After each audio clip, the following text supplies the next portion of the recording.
There's them beautiful ladies. Oh Hello, wow! hello, Sound effects. I love hello. that. I love that. I love that. Hey y'all. Hello. There's them beautiful, beautiful ladies. Get to see them once a week. Hey there, Maribel. Hi Miss Maribel. Maribel. How are ya? I just wanted to ask Miss Laverne, you been fishing?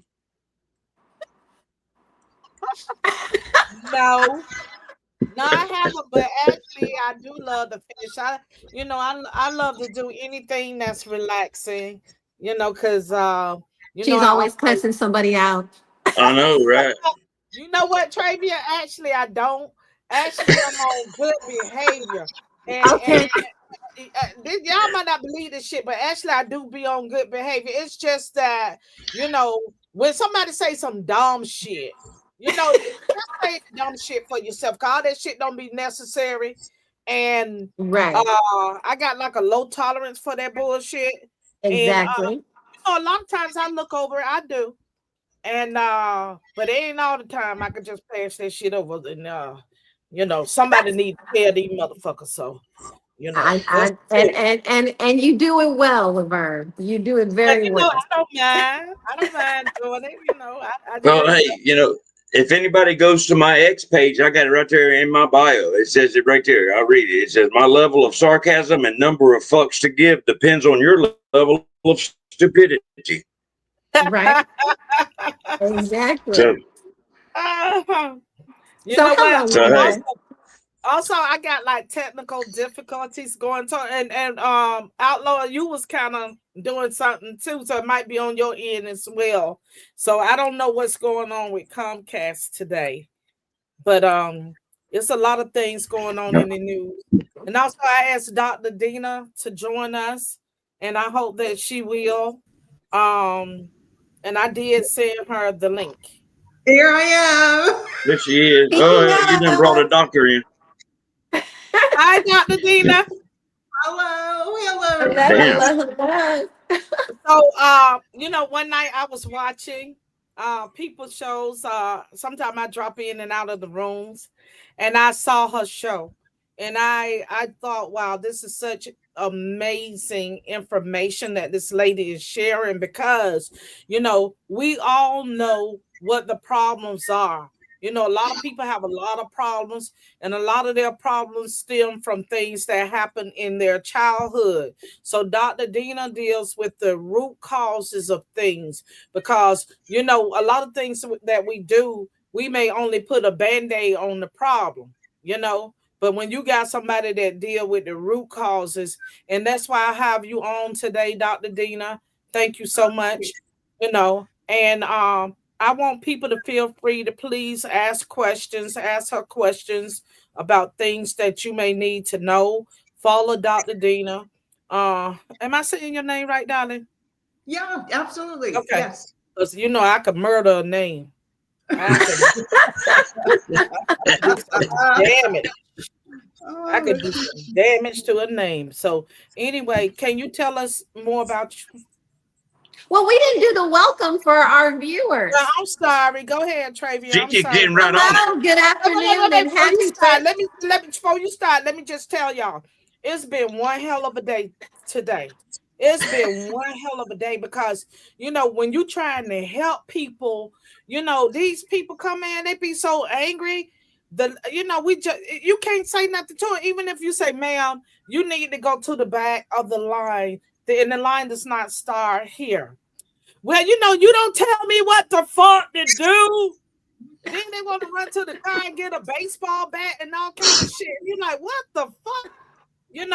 So these are the things that you go through just trying to help people, and it's going to get worse because with all the cuts with these grants and stuff, a lot of these agencies are closing their doors, and that's forcing more and more people to find the programs that are available. So now all of us got to take up the slack. And it's always some angry, hostile people.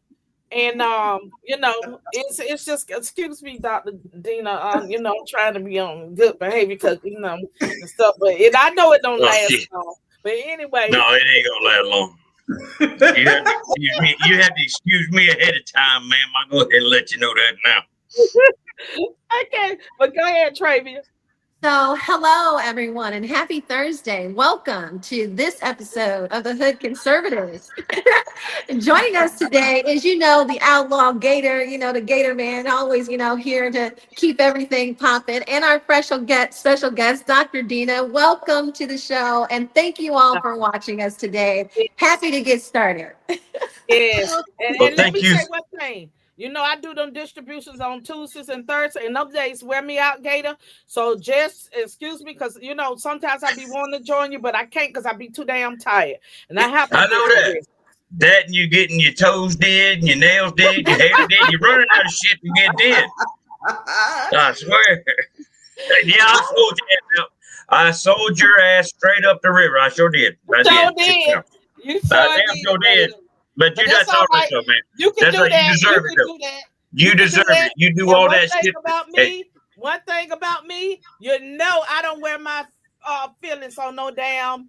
that's right. You know And what you I know what mean? though? You Oh, do all that. You do all that shit for everybody else. You deserve it. You damn sure deserve it. Exactly. But if you haven't figured it out by now, I'm the Outlaw Gator, and I'm here. I represent the Patriots United. That's a nonprofit that I run. We go after some grassroots candidates. I call them candidates because I can't stand a fucking politician.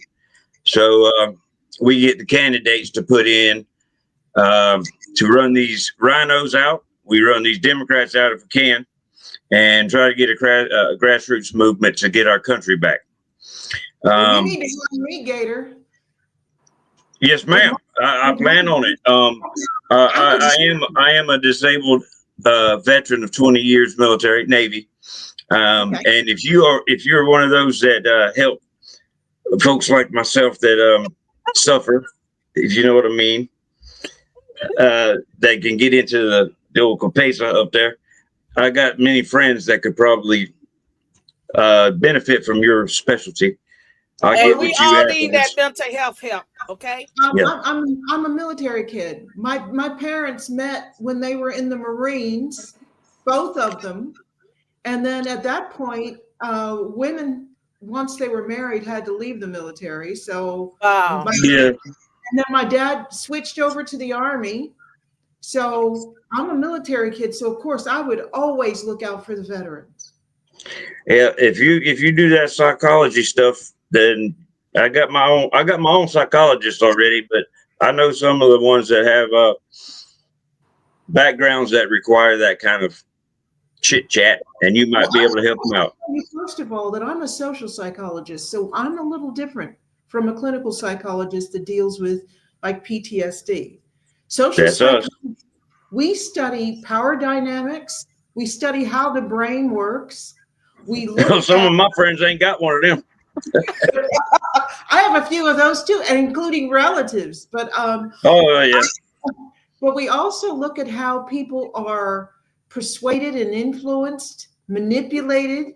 Now, if you're going, even this is valuable even in psychology, because you know that someone, it doesn't matter how good the psychologist is if they're not able to influence their client to accept the help, then anything, it's just going to be a band-aid on a gaping wound. And one of the reasons I want to go into politics is because I see a lot of things in the United States where, first of all, we have too many rhinos, and I see a lot of people who are the Black culture right now is toxic, and a lot of people complain about things. I have a show on Rumble called Heart and Mind with Dr. Dina McMillan. And the mission of my show is to make the public, my viewers, manipulation proof. So all of that propaganda, all of those You little got a lot of work to do, honey. Yeah, you do. You got your hands full. These people believe is totally unbelievable that they could be that gullible to really believe some of the dumbest of Well, dumb. we're all gullible, though. That's the thing. What the first thing I went to Stanford for my graduate school. I went to Hunter College in New York for undergrad, and then for my master's and my doctorate, I went to Stanford. And I should also mention, they didn't know I was Black until I showed up, because putting your race on your application was optional. And I didn't, Stanford still is the hardest university in America to get into. And I didn't want anyone to tell me that I got in because I was Black. So they literally, I'm sorry, go ahead.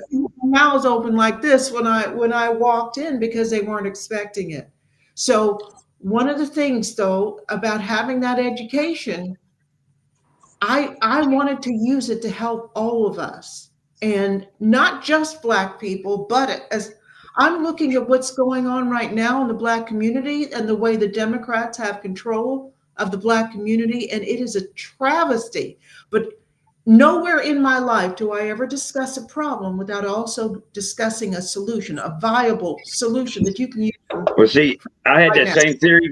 I had that same theory when I was active duty. See, I retired as a chief, and I would always tell my people, if you gonna come to the chief, don't come to me with problems. I mean, you come to me with as many fucking problems as you want, but you better have at least a solution, or at least a pathway to a solution that you can say, hey, chief, I got an idea. Can you help me with it to fix the problem? And I will help you with your idea towards fixing the problem. But don't come to me with just a problem. Say, hey, chief, I got a fucking problem. Well, you better have an idea towards fixing it. Don't just come to me with the problem and expect me to fix your problem. That's not my job. That's your problem. I will help you fix the problem, but you better at least have some sort of an idea towards fixing it. Well, we need to fix it. And I know that Right. I think the three of us, me and Laverne and Trevian, are like 90% of the Black women who voted for Trump, just the three of us. It's sad. It's, and I got called all kinds of names. Oh my goodness. I had a real trial and tribulation last week, because I did an episode of my Heart and Mind show honoring Charlie Kirk. And oh my God, I had one of my siblings go on my Facebook and call me everything but a child of God. Your sibling? Trying to turn other friends, old friends from high school, turn them against me. And just because you wanted to honor Charlie Kirk? Well, one of the things, because so many of us, one of the things I posted yesterday, just a little snippet that somebody said that I say all the time. If you're easy to offend, you're easy to manipulate. Exactly. And what has happened is we have a lot of people now who take offense at everything. And if something offends them, then they want to get aggressive, and they want to get violent, and they want to get hostile. Now, she and I even have a program called Healing the Rift. That's Dr. Dina McMillan. That's not my show. Healing the Rift, where I actually help people who work together or go to school together, how they can actually work on an effective team, even if they have a lot of values that are quite different. So I actually asked this sibling, the one that went after me on Facebook, to actually teach something with me, because politically we're at opposite ends. And it worked out really well. But the problem is this: I would never go to her work and try to embarrass her, because she doesn't share my values. But she had no compunctions about doing it to me. And if I held her feet to the fire, typical lefty, she would try to play the victim. Oh, you're picking on me, whatever. So one of the issues we have, I've never seen it this hard to try to deal with people like you're talking about, the people you can't tell me about standing in line. You cannot progress as a person without self-discipline. And we have a political party that benefits from us not having any discipline. So they throw a little bit of something at us every 4 years. So we vote for them. We have two of them. Let's Exactly. not Exactly. pull punches here. Let's not pull punches. Exactly. We have two of them. We have an Yep. R and we have a D. We have two of Yep. them. They're Yep. both the same way. They're both They're the they're same. they're Because behind yes, the yes, scenes, they're working together. Hey, Behind the yes. scenes, Benny. Oh Lord, Benny, the Hey, what up, handyman, Benny? Hey. hey, what's But going yes, on? I mean, wow, where the party is. Wow. yeah. Well, Benny don't pop in much, and then when he does, he don't say shit. But that's Because all I right. be in the car and my service be messed up, but I'm here. You're here. You're here. We get to see your pretty chin. Yeah, pretty much. Angie, where you What's going been? on? I told him you Uh, was making the money. I'm But doing a little something. I'm trying. I had sent the clip, the Trevian our little segment, my segment from Newsmax was shown on Jimmy Kimmel last night because the Yes. lady I was doing the segment with, she was talking about Jimmy Kimmel, so he showed it. So I had like a non-speaking role on Kimmel. I'm just sitting there looking like, in the Right. square. Yeah, Uh, but I was on Kimmel. I was on Kimmel. We will show that, but let Dr. Dina finish up what she was at. Also, shout out to everybody. Hi, Chris. We see you. Chris said people are crazy taking Tylenol despite our president. You know, anything Trump tell the people to do, they want to do the opposite. They want to do the most. They some Right. silly retards. Yeah. I am the peeps. We see you. What's that? Maribel, we see you. MG, we see you. Dr. Bruno, we see you too. Okay, Dr. yep. Dina, And look, there's my girl, Miss Meg. get back to Meg, Miss Benji Bright Eyes is there. while he Why up I because we can't don't see want him to go to anybody? sleep on us. We're gonna catch you Cause while you you up can't there. see. It didn't. I can't see They didn't pay anybody you right to look. now. They didn't pay You you don't to see look. none of us. I know, right? I know, right? Okay, but Dr. it's Oh, Dina, nice go to deal ahead. with people that actually understand how it works. And as I said, I put my hand up. I look at the fact that I have more than 20 years of experience as a social psychologist. And I applied to Stanford because I said I was going to go for graduate school to whatever university was rated #1 that year, and it was mhm. Stanford. So I have all this education. I work around the world, okay, Okay. many time zones. I've lived in 5 countries. I told you I'm a Mhm. military kid, so I went to high school in Germany. I've lived I in went to England. school in Germany, Yeah, I lived in Gelnhausen. And Dusseldorf. oh well, and then I've lived in England. I've lived a long time in Australia. So I don't see the world just from the United States. And it gives you a sense of a clarity to actually leave America. One thing is that Black Americans have been taught to feel sorry for ourselves. We don't realize how much influence we have around the world. I know that Truthfully. when I first went into Sydney, I'm going from the airport into Sydney, and there's this huge, big 8-story building. On the side, it has a painting of Dr. Martin Luther King saying, "I have a dream." Now, this is in Australia, and people would just not know how much influence we have, but it also gives you clarity in what is going wrong and how we have to do something about it. That's why I said, if you have any influence, Gator, I need to run for office. And You because do. I'm Where would you be actually running? anywhere that it doesn't have 8 feet of snow, I am really flexible about Well, that going. sounds like Florida. You want It some of I the does. will, snow She here? needs to run I will, against Corey Mills down here in Florida and get that sorry piece of shit out of office. well, I would say any place below the Mason-Dixon, which is really surprising to me because that's the area of the country that used to scare me when I was a kid. Because I was like, oh, Well, they don't man, make. there ain't nothing scary about us folks. No, but what it is now, I've told them people, I need to live around people who vote like me, not like people who look like me, because the people that look like me keep calling me names. So Well, Miss Laverne lives down further south than I do. where are you, I'm at the Laverne? bottom. Well, I'm not at the She's at bottom the because damn bottom of the world. yes, but I'm in Miami. Now, see, I Miss, can, but see, that's the difference.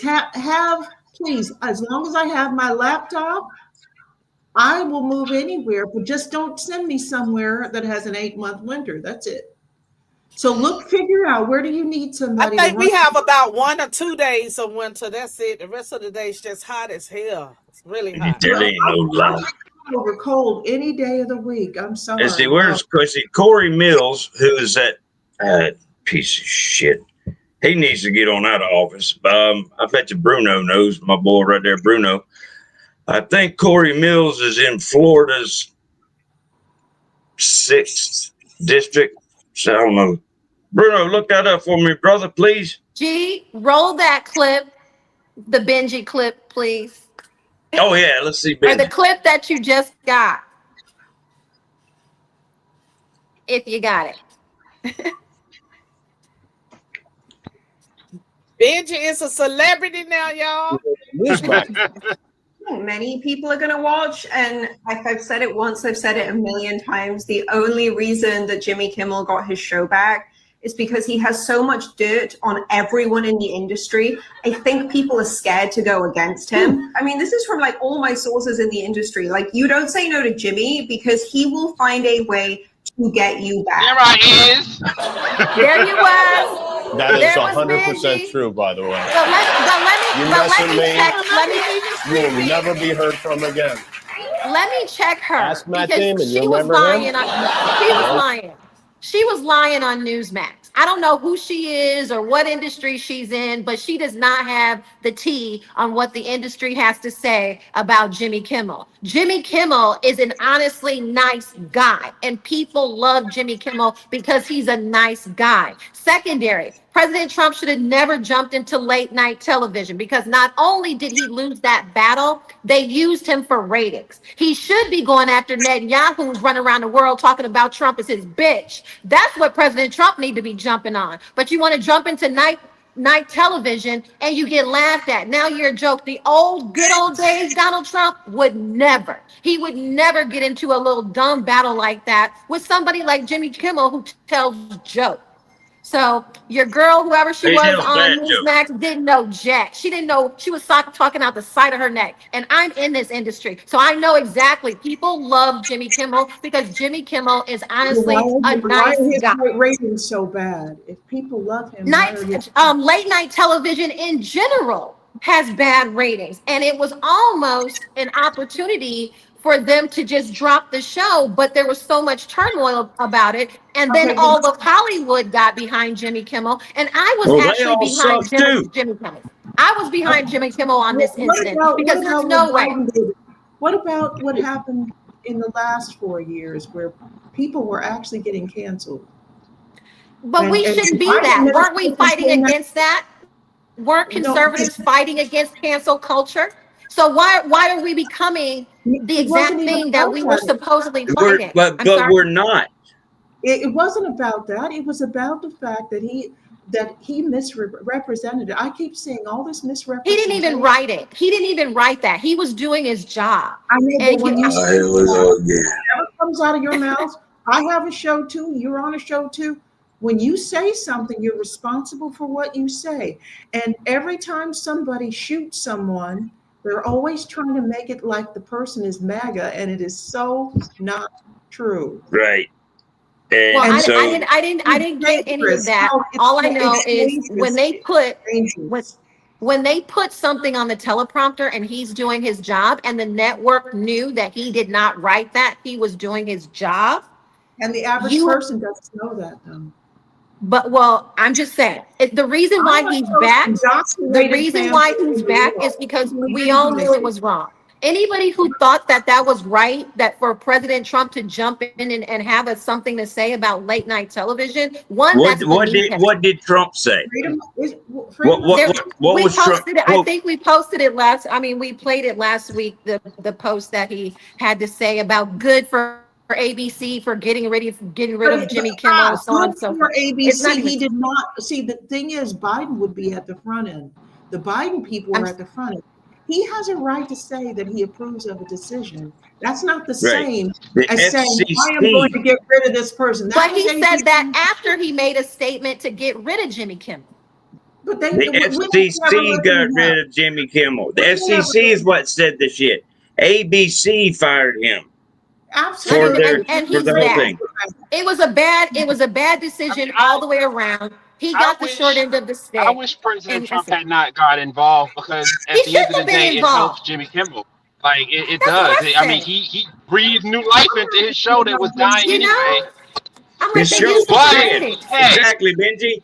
His show was This dead. but hey, my girl commentary got me on Kimmel last night, so it right. is what it is.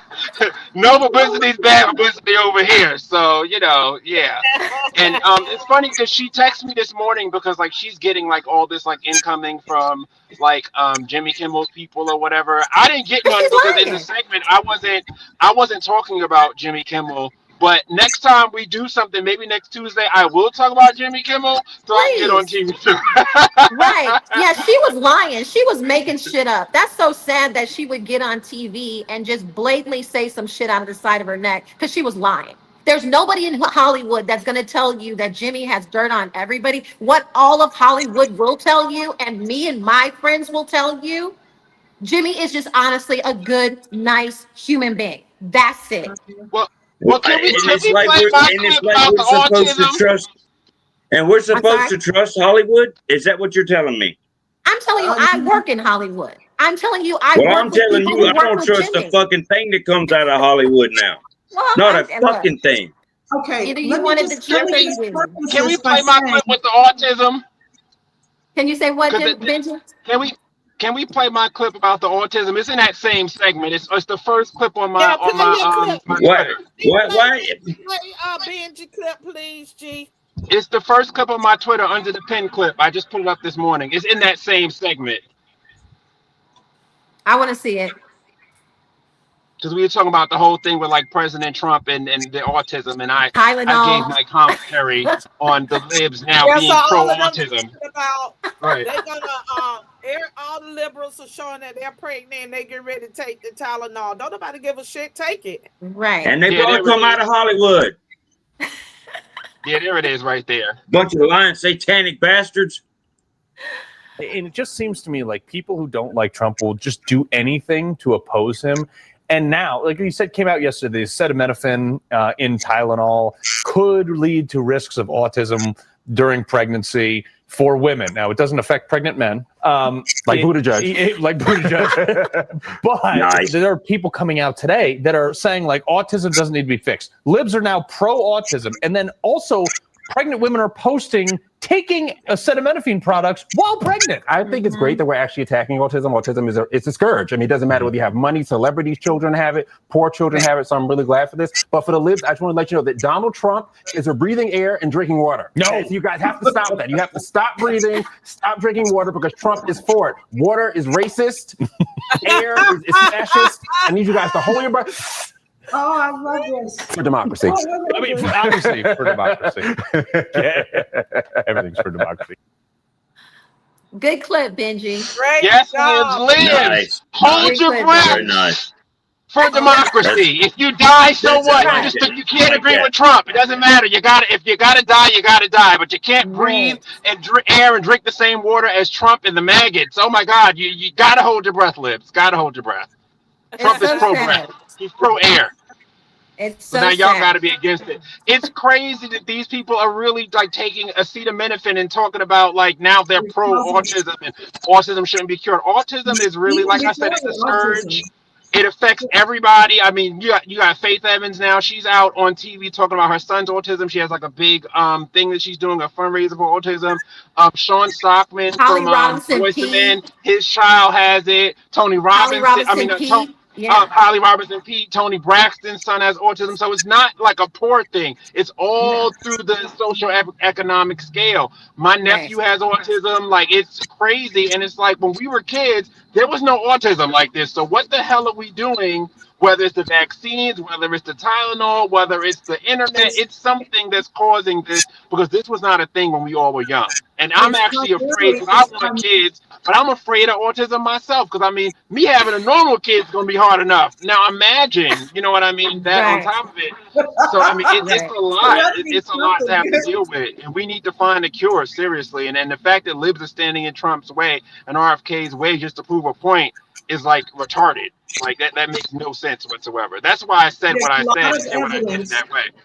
but there's a lot of evidence linking the autism rates to the vaccines, and not just the vaccines themselves, but also the additives in the vaccines that is exacerbated because often when the kids get the vaccines, the babies get the vaccines, if they have a spike in temperature, and the pediatricians have been recommending Tylenol, so the combination just makes it even more dangerous. But understand something, a lot of those women who are pregnant taking Tylenol, there is one woman who's going to be dying because that Tylenol also causes liver damage. So her baby won't even be born yet to get autism. She's dying from the liver damage caused by taking overdoses of Tylenol. So this is why it's so dangerous. It was really, in a way, it was deviously clever to get everybody to hate Trump, because then they weren't paying any attention at all, and still don't, to all the evil that's going on their own side. Because the response to everything is, this is a problem. Look what your people did. The response is always two words, but Trump. So everything's Trump's fault. No critical thinking, no discernment, no common sense. responsibility. And also, it's not even just common sense. Again, one of the things that is scary about what I do is I can actually see when you're talking about in Hollywood, oh, Jimmy Kimmel's a nice person. No, he's not. Did you look at what he said about people who wouldn't get vaccinated? I mean, Look at what Charlie Kirk said about people. Let's not, they have an agenda. Everybody had an agenda. But for people who know Charlie, for people who work with Charlie, I mean, I'm sorry, not Charlie, but Jimmy, we yeah, have a but different view of these you people have to because we actually know these people personally. no, it's not about knowing them personally. I don't need to know Charlie or Jimmy. I need to know the exact, the whole sentence, the whole paragraph of what he said. One of the reasons I started supporting Trump is because I started watching what the media said about him, like they do Let me about give you Charlie. one, What, because what I'm a you have to Muslim. let I'm a me, Muslim. Islam has no place in America. in order to know what point I'm making, you have to actually let me finish a sentence, okay? Okay. So if you don't watch the whole clip, it's easy for somebody to pull things out and say, this person said this and this person said that. They did it brilliantly with Charlie. I've read countless people who said, everybody's talking so badly about Charlie Kirk. I actually started watching his videos, and he didn't say the stuff that they said he said. And that's true. He didn't want, everything he said, unfortunately, like it or not, everything he said, there's genuine evidence to back up. Sometimes it was inconvenient truth, but he wasn't talking nonsense. Actually, he So, was talking nonsense because I am a Muslim. And if you go through his page, if it's still up, you'll see 100 different posts saying that Islam has no place in this country. I am a taxpayer. I have built businesses. I have created jobs, and I continue to do all of those things. So me and my faith have a very embedded place in this country. So, but I like Charlie for the most of what he said. Not everybody is going to be correct. So I don't judge people on everything they say. Half of the shit that comes out of Trump's mouth is fucking crazy. So let's just look at it and look for the truth in it. And nobody, and you don't have to agree with anybody 100%. I have nothing against no, Charlie. Absolutely I'm nothing. with you there. I don't have to, I think one of the biggest problems we have is that we think we have to agree with somebody 100% in order to support them. But I would also say this, Charlie has a right to his opinion. And so does Jimmy And, Kimmel. And so does Kanye West. And so do I. So but I when, just look at but it when you that say, way. well, when you say somebody's a great person, but they're saying that they're falling into this whole vaccine thing where anybody that didn't get a vaccine should not get medical care, and they came down hard on people who looked at the vaccine and said it isn't tested. And by the way, Trump is one of the people that supported the vaccine, and he said something at a rally about the vaccine and got booed. So for all the people who think that the Trump supporters are a cult, I don't think cult leaders don't get booed by their followers. No. So you still have a right to your opinion. Right. That doesn't mean when you're talking about, Charlie would bring out receipts. He'd talk about facts and figures, and he has a right to say what he said. It sometimes was very painful. I'm sitting here as a Black woman. I told you I've lived all over the world, and it gets tough sometimes. Well, I mean, But I just look at it for the actual truths and what people say. Him there is, saying that I yes, don't have a place in this country is a lie. So most why is people it can not? have receipts. Most No, it's people not can a lie. have receipts.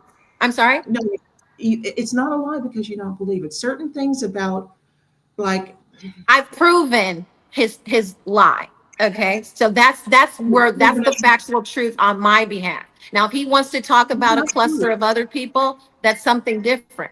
But it didn't change my opinion of Charlie because he did speak a lot of truth. It's just he will generalize to, embellish his faith and then demolish others. And if you want to talk about good people and being a character of God, you don't demolish others' faith. And so that is where I question Charlie's faith, because okay, if he was of Jesus and he was doing the Lord's work, he would understand that everybody can have a faith in which they believe in and not demolish those who think or believe differently. That's all I got to say about Charlie. That's it. yeah, I'm not even talking about Charlie. I would say this Okay. as a social scientist, not all cultures are compatible. Not all cultures are compatible. That's true. Just that's why there's a lion and a gazelle. Not all So which are cultures you? I'm sorry. Now you know which one I am. I'm noticing that. But here's what I want. Look at. Here's what I want to know. It's not If we're compatible. going, Cultures are not compatible with us. And people aren't either. We all can't say, oh, we're all one, we're all equal. We're not. That's why there is a lion and a gazelle. Not all equal. That's a lie. That's the biggest lie in humanity. You've got people who are cooking on a fire on a pit outside to eat. And then you have those of us who have wolves, ranges and stoves. Like, so we're not created equal. Not a single one of us are created equal. This is survival of the fittest. And you can be kumbaya if you want to, but that's not life. That's not real. So we all okay, I agree. That's fine. I agree with what you're saying, 100%. There's givers and takers. Is Right. what you're saying. There's winners and losers. Right. Right. Period. So there's Christian countries and there's Muslim countries. And Right. never the two shall Right. meet. Hold on. Right. Oh dear. Yes, Is that there what are. you're saying? Yes, Okay. there are. This is a Christian country. There's Muslim countries. This is a Sure. Christian country. We're saying this is not a Muslim country. Get the fuck out. So not- at the end of that's the what day, we're- it was made Christian. That's what The we're saying. this faith, That's what the we're origins saying. of faith of this country it was not Christianity. Indians Of were course Yes, not it was. Christians. Yes, it Indians was. were not Yes, Christians. it was. Are you telling me Indians were Christians? No, they didn't No, make this I'm not. country. The We're talking origins about of this first world country, country we live in. hold on, Doc. The origins of this country were the settlers of this country, the colonists. Yes, I said colonists. Yeah, it was because colonized to be because Christian. You are because exactly we right, colonized. Gator. Yes, You are exactly because, right yes, about that. What? All right. Well, the Muslims that went wherever they're going, what did they do? They Are you colonized. telling me? Wherever they're going. So are you saying No, that no. The Muslims here are Muslims that colonized? hold Are we on. colonizing America? Can I get a fucking word in edgewise? She doesn't let people talk. So you're telling me that the only colonizers on this whole fucking planet are white? Is that what you're trying to tell me? They're Well, white Europeans. I would ask you to ask Kenya, and I would ask you to ask Nigeria, and I would ask you to ask, a bunch of African countries. Well, I tell you what. Who What colonized them? about all the African fucking tribes before any Europeans made it there? What about all the African warring tribes between themselves that conquered each other? Or Okay. what about all the Native American tribes that fought and battled between each other, Okay. that conquered each other? So you do not. So Did they not colonize each other? what do Did they not wars have to colonize do each with other? outside? Just like the But what European do motherfuckers inside that are wars have to fighting do with between each other? colonization? Huh? Just What like do inside wars have to do with colonization? Ukraine is fighting with Russia because they want the same fucking piece of dirt. Mhm. They're both from the same fucking descendants. They're Mhm. fighting each other. They're But the that's not same. colonization. They have the same fucking bloodline, honey. Okay, That's here's not something. colonization, If Gator. you look at What? if you It's look not. How do you figure? How do you fucking figure? all of Inside these, wars can never It's be only colonization. colonization if the white man does it. no, Now who's no. throwing fucking race You in there? have to come from outside of a continent to colonize a continent. Bullshit. Okay, Bullshit. as somebody in the middle, let me just say this. A lot of the countries that are now considered Muslim countries were colonized by Muslims. They were originally Christian. Like where? Lebanon, Syria. Look them Have we up. forgotten? And in West Have we Africa. forgotten the And in Africa. Crusades? And You in remember the Africa. Crusades? And in Africa. And we're talking about Africa. A lot of Let's the do some history, Trey. Let's So study some so history. let me ask you to say that one more time, Doctor. Did you say that Syria used to be Christian? Did you say that Lebanon used to be Christian? It used to have Did a you large Christian population. Even did you if it say wasn't. Armenians were Christians? Did you? I mean, I'm I- trying to just. I want you to grasp on this and tell me these places were originally Christian and then were colonized by Muslims. Because if you're talking about that area of the Near East, we're talking about going back thousands of years before Christianity existed. That's what I'm saying. What I'm saying is this: That's what I'm saying. the Muslims have colonized large areas within the Middle East, within Africa. That's colonization too. And what Gator is saying, why don't we ever talk about that? Why do we only talk about it in a negative way if it was European colonization? Yeah, when white people do it.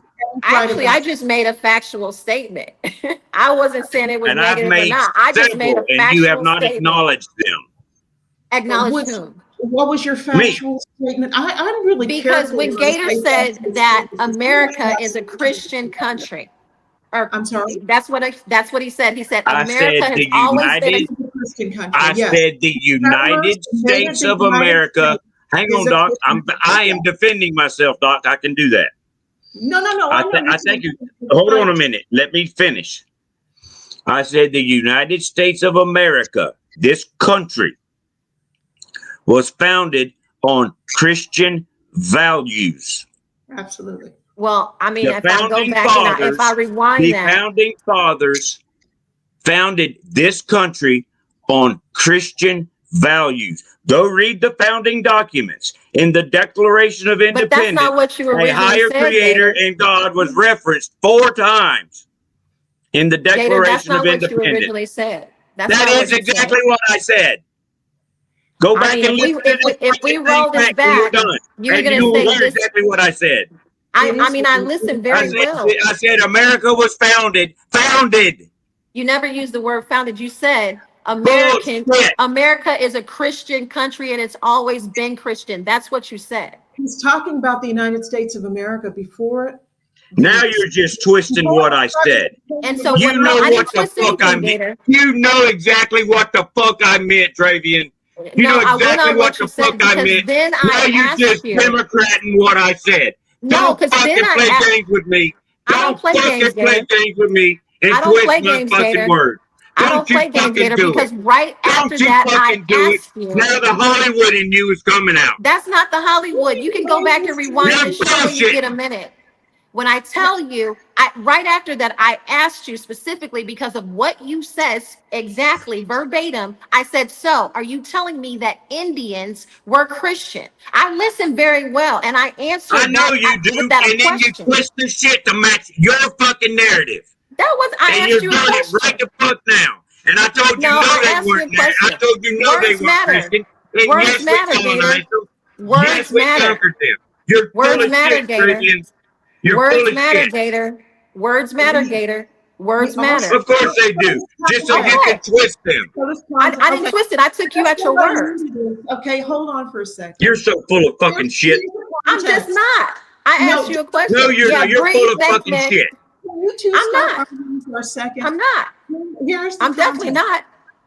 not. I took you at your word. The United States was not a country when the Native Americans were the various tribes on it. It was not a first world, what was soon to become a first world. Exactly. Country. Words matter, Travian. It wasn't a country, Travian. Words matter, Travian. You said it. Once it became a country. We made it a country. Words matter. It's still a Christian country. So when people come here with incompatible values, it causes issues. And that's the case. So then that's calling the kettle black. That's calling the kettle black because Christianity was not the religion of the people that were here. So that's what I'm saying. It's like, look, how do you omit the origins of this country and just say, oh, nope, no more. That's all gone. It's just us now. How do you do that? They got conquered. That's what happened. The same exactly. Thing, just like the Muslims have conquered everywhere they went, which that's fine. That means where they went, the motherfuckers didn't fight hard enough for that piece of dirt. That's fine. They lost. Right. It happens. Look at the Ottoman Empire. And I know the Ottoman Empire very well. I know it very well. But I took you at what you said. This country. The question. No, the country. There are points made by both of you. Can I just say? I'm for sure. It wasn't originally. It wasn't originally Christian, but it is Christian now. It was founded as a Christian country. That's all I said. It wasn't originally Christian. That's where I made that very clear. The land wasn't originally Christian, but once it became a country, it has always been a Christian country. Once it became a nation. And the point that I was trying to make was this is a Christian country, which is what I said. And there are Muslim countries.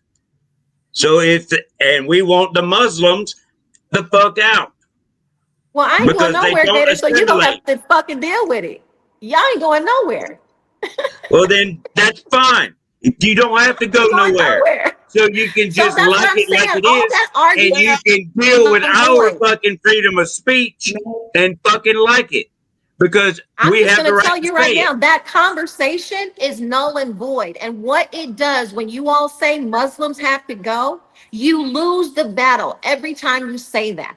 Because we're not going anywhere. We're not going anywhere. Oh, so now you're going to lump yourself in. And there's nothing you can do about it. So now you're going to lump yourself in with the rest of them. Before, you didn't want to have nothing to do with them. Because you were just a peace and loving Muslim. So now are you saying that you're part of the terrorist Muslims? Who's saying terrorists? We are. And that's why you lose the battle. That's why you lose the battle. Muslims aren't stupid. Okay, let me just give you a little bit more history on what my faith is. Okay, because we think differently about education. We think differently about working hard. We think differently about survival. But let me talk, Gator. So when you have you don't ever let nobody talk, you're always yelling. Okay, then I won't finish my point. No, please do. That's good, because I'm tired of listening about Muslims. Well, I guess I shouldn't be on the show then. No, that'd be fine with me, or I can just not come back. I'm good with that too. I don't think you're being. I don't think that you're thinking about. I'm sorry. Say that, Dr. Dina. I wanted to hear what you had to say. So when we get to this country, we choose to add to it. Okay, it's because I'm sorry. Say that again. Not everybody that comes to a country adds. And not every Christian or American or anybody in this country. Not everybody. Not everybody. Right. So. But I'm telling you the culture that is combined with this faith. So Muslims are about family. If you look at the American family, they're not having children. They don't sit down and eat dinner. They don't worship together. Like, you got to look at what's happening in between the Islamic faith and the Christian faith. So everybody's mad that these Muslim women are having babies and having babies, and this American population, if the black people aren't aborting it, the white people are having 1.2 children. You all won't be able to compete with that. So when you're not getting married and you're not having children and you're not reproducing and you don't sit down and have family dinner and you don't worship together, you have a culture that is doing that consistently, faithfully. So that's the issue with Islam, the discipline and praying 5 times a day. That's a discipline that nobody in this country can compete with. And that's what you all have to learn. That's what you all going to have to deal with. We're not going anywhere. For the So most you're part, saying you want to take over this country? Is basically you're that's not basically what I preaching said. Islam That's right not, no, now. see, I didn't say that. I didn't say Okay, that. y'all. Bullshit. Hold up, y'all. No, We got take this shit off of there, Miss Laverne. Now we ain't fucking done yet. Fuck this shit. Because this bitch is sitting right here preaching Islam just like one of the imams I'm on the not a bitch. motherfucking No, TV. I was Fuck describing this to shit. you about. You I was ain't no describing the motherfucking culture. better than them motherfuckers in Dearborn, Michigan. That's That's the not way I'm true. I looking was at you right the explaining fuck about now. the culture, Gator. I was explaining about The the same culture. shit. Okay. It's the same shit. Well, what I said is Can factual, I and ask none of Trevor you a can debate question, that. Gator? None of you can Can debate what I said. No, I didn't get a No, chance to I say. can't. You're right. I can't debate it because it's the same shit that them motherfuckers are talking on TV and in all their interviews, and you're Let- regurgitating the same shit that them motherfuckers are saying. Why And they're can't this saying, be yes, we're true, going to Gator? take over your country. Yes, we're going to take over your country. And they I recite the didn't same say that. shit you did. I never said Would that. you, hey, if you don't mind shutting the fuck up a minute and let me talk. Well, there were implication How was about there. that? Hold on, Doc, No, I just said the implication was there. I please. was supporting the point. You got it. Go The, ahead. the implication was what now? The implication was There's been a clip of this same gentleman reciting the same shit you I don't just know who said. the gentleman is. I promise you, I don't know who he is. I wanted to ask Trevian a question. Can I get a chance Sure. to? Go right ahead if Thank you can you. get her to shut up a Right. minute. What you're talking about, the family orientation and the other things. I was engaged to a Muslim when I was young, Mhm. and he said that if, according to Islam, children are the religion of the father. So he got me an English translation of the Quran. So Mhm. when I talk about incompatibility of cultures, I'm not talking out of my backside. I'm talking about actually having gone through the Quran, lived with the culture, seen the difference between Western culture and Islamic culture. And that the factors that you just mentioned would be brought about by the same Christian revival that I also see happening right now. Mhm. The Christian revival is bringing back people getting married, people having children, people having a strong family, people being family oriented. Mhm. Those factors are very important because one point you Mhm. brought up, and everything I've seen, all the evidence that I've seen supports the one point that you made. As goes the family, so goes the society. Exactly.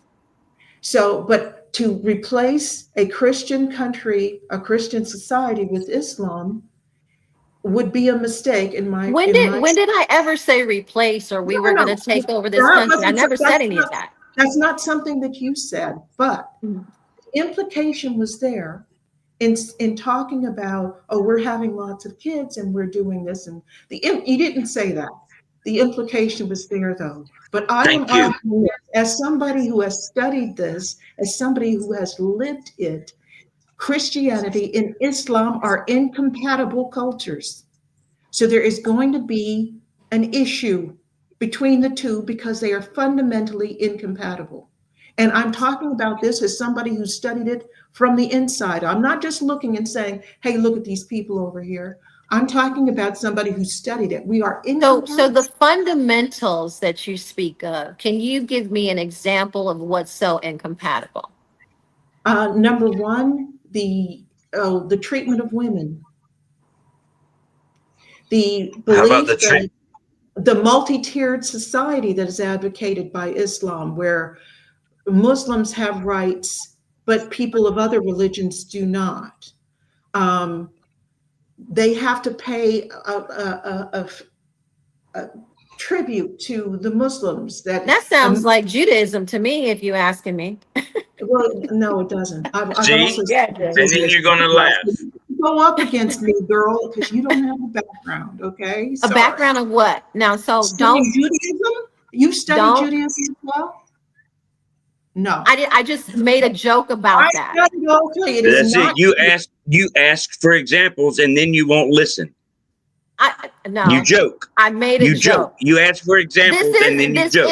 Shut up and listen. If you want examples, then shut up and listen. This is a podcast. We can be light. Even in serious topics, we can be light. Okay? Well, then let her give you the examples when you ask for them. I'm listening to her. No, you're not. You're fucking bumping your dick, pleaser. The fact that men can have more than one wife, the fact that the rights of women are so minimal compared to males, where all a man has to do to get a divorce is say, I divorce you, but a woman can't get a divorce. And there is, to make one of your points, Orthodox Judaism has issues with women as well. So I'm not saying, we weren't even talking about Judaism. We were talking about Christianity. Right. There is more equality between the sexes. There's more tolerance of outsiders. The fact that we have a society that says people have the freedom to dislike who and what you are. Mm-hmm. Islam does not handle that well. Somebody burns a flag, burns a Bible, we don't like it, but we don't shoot them or behead them. If somebody touches a Quran, it's violence. 90% of the terrorist violence across the planet is jihad. There's a real issue between Islam and Christianity. Look it So up. let me ask you a question. How long ago did you date this Muslim man, and where did you date him?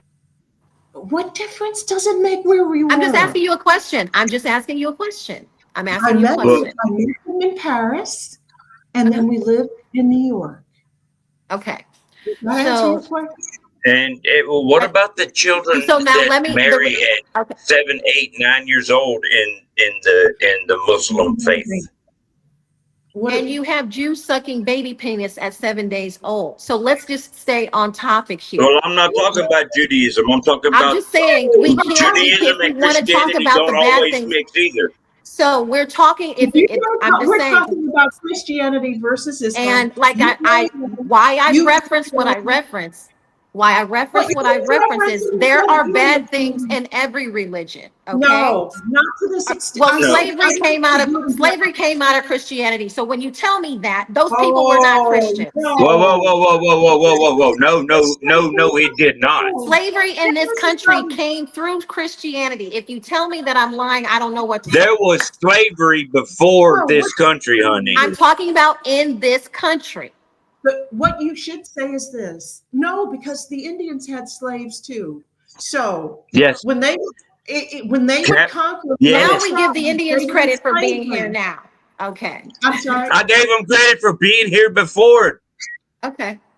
Yes, I did. You're going to have to seriously go back and re-listen to this podcast because for somebody that claims to listen very well, you are deaf as a stump. We'll agree to both go do that. We'll agree to both do that. And by the way, slavery, first of all, right, I also work in human trafficking. Oh, wow. And slavery is still existing right now. Definitely. Also, yes. More slaves were sold by the Muslims. And when you talk about whites, you know how they talked about whites? What countries, for people that may not know that information, what countries do slavery still exist in? Every single one. Everywhere. Yeah, everywhere. Even here. But yes. But finish, Doctor. What were you saying? Slavery was only illegal in like the 80s and 90s in some of the Muslim nations. Mm-hmm. They still have a really active slavery in the Muslim nations. But we're talking about America. Oh, now we're talking about America. No, we've been talking about America for the last 10 minutes. We were talking about America for the last 10 minutes. It depends on what country we're in. Literally, we're talking Yes. about America Okay, because well, we're talking about Muslims in America and the incompatibility that Dr. Dina says between Islam and Christianity No, here in this no, here in this no. country, here in this absolutely. And country. So let In me the just say, okay, now we're I'm here. staying on Okay, topic.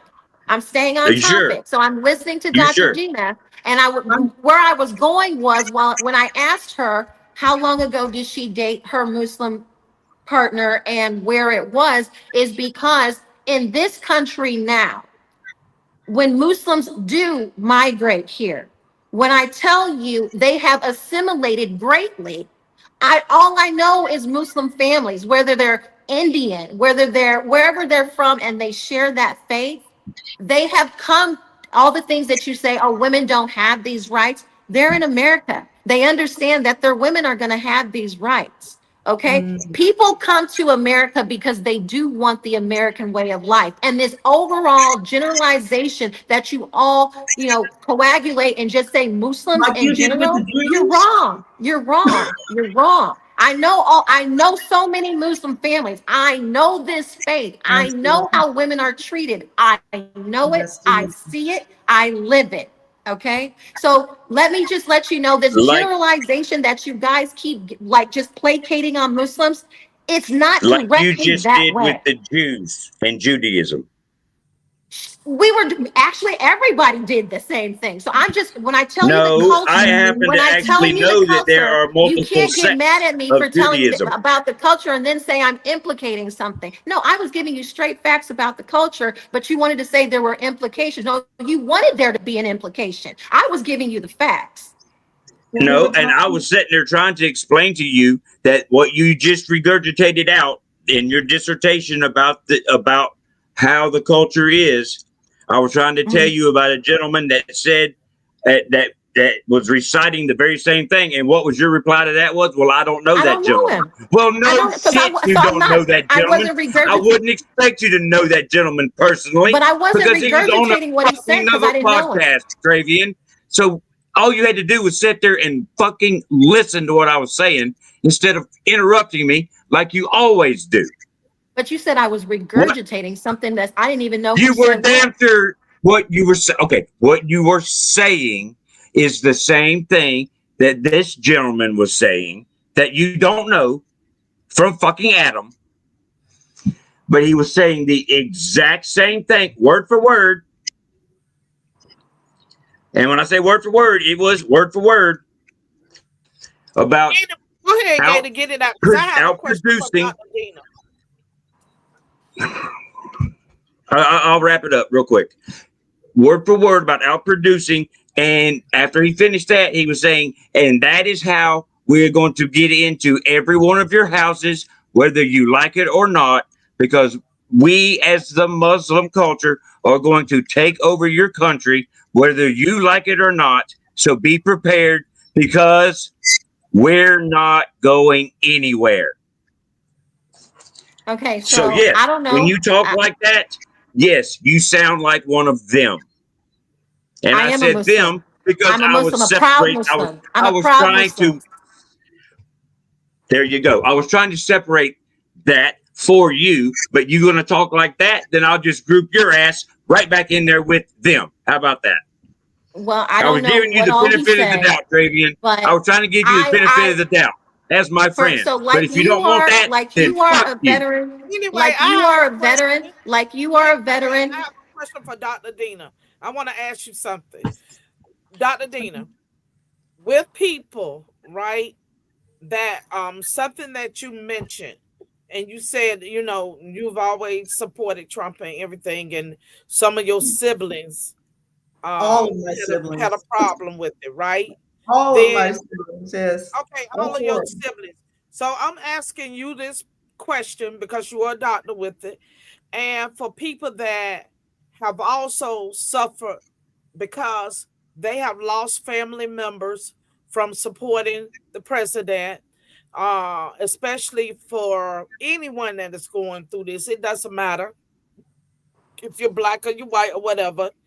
And we saw it on social media where people say, "Hey, I'm not speaking to my sister anymore. I'm not speaking to my brother anymore because they're supporting the president. So then what would you say to them? Well, I would say that At it the end is of the day, they still blood, regardless. absolutely. And I am disappointed, but not surprised that the Democrats have advocated for this. Before the election, I actually did a show where I showed all of these influential Democrats who had shows and things saying that, don't invite your family over for the holidays if they're going to support Trump. There were women, after he won the election, there were women going online, and not just a few. I'm talking about it. I had to weed it out. There were so many of them saying, you should break up with your boyfriend if he voted for Trump. You should divorce your husband if he voted for Trump. And it's really interesting because I have a very close friend who's a professor at University of Washington, which is the most left wing you can get. Okay. And her friendship with me is very important to me. And it's important, my friendship is important to her.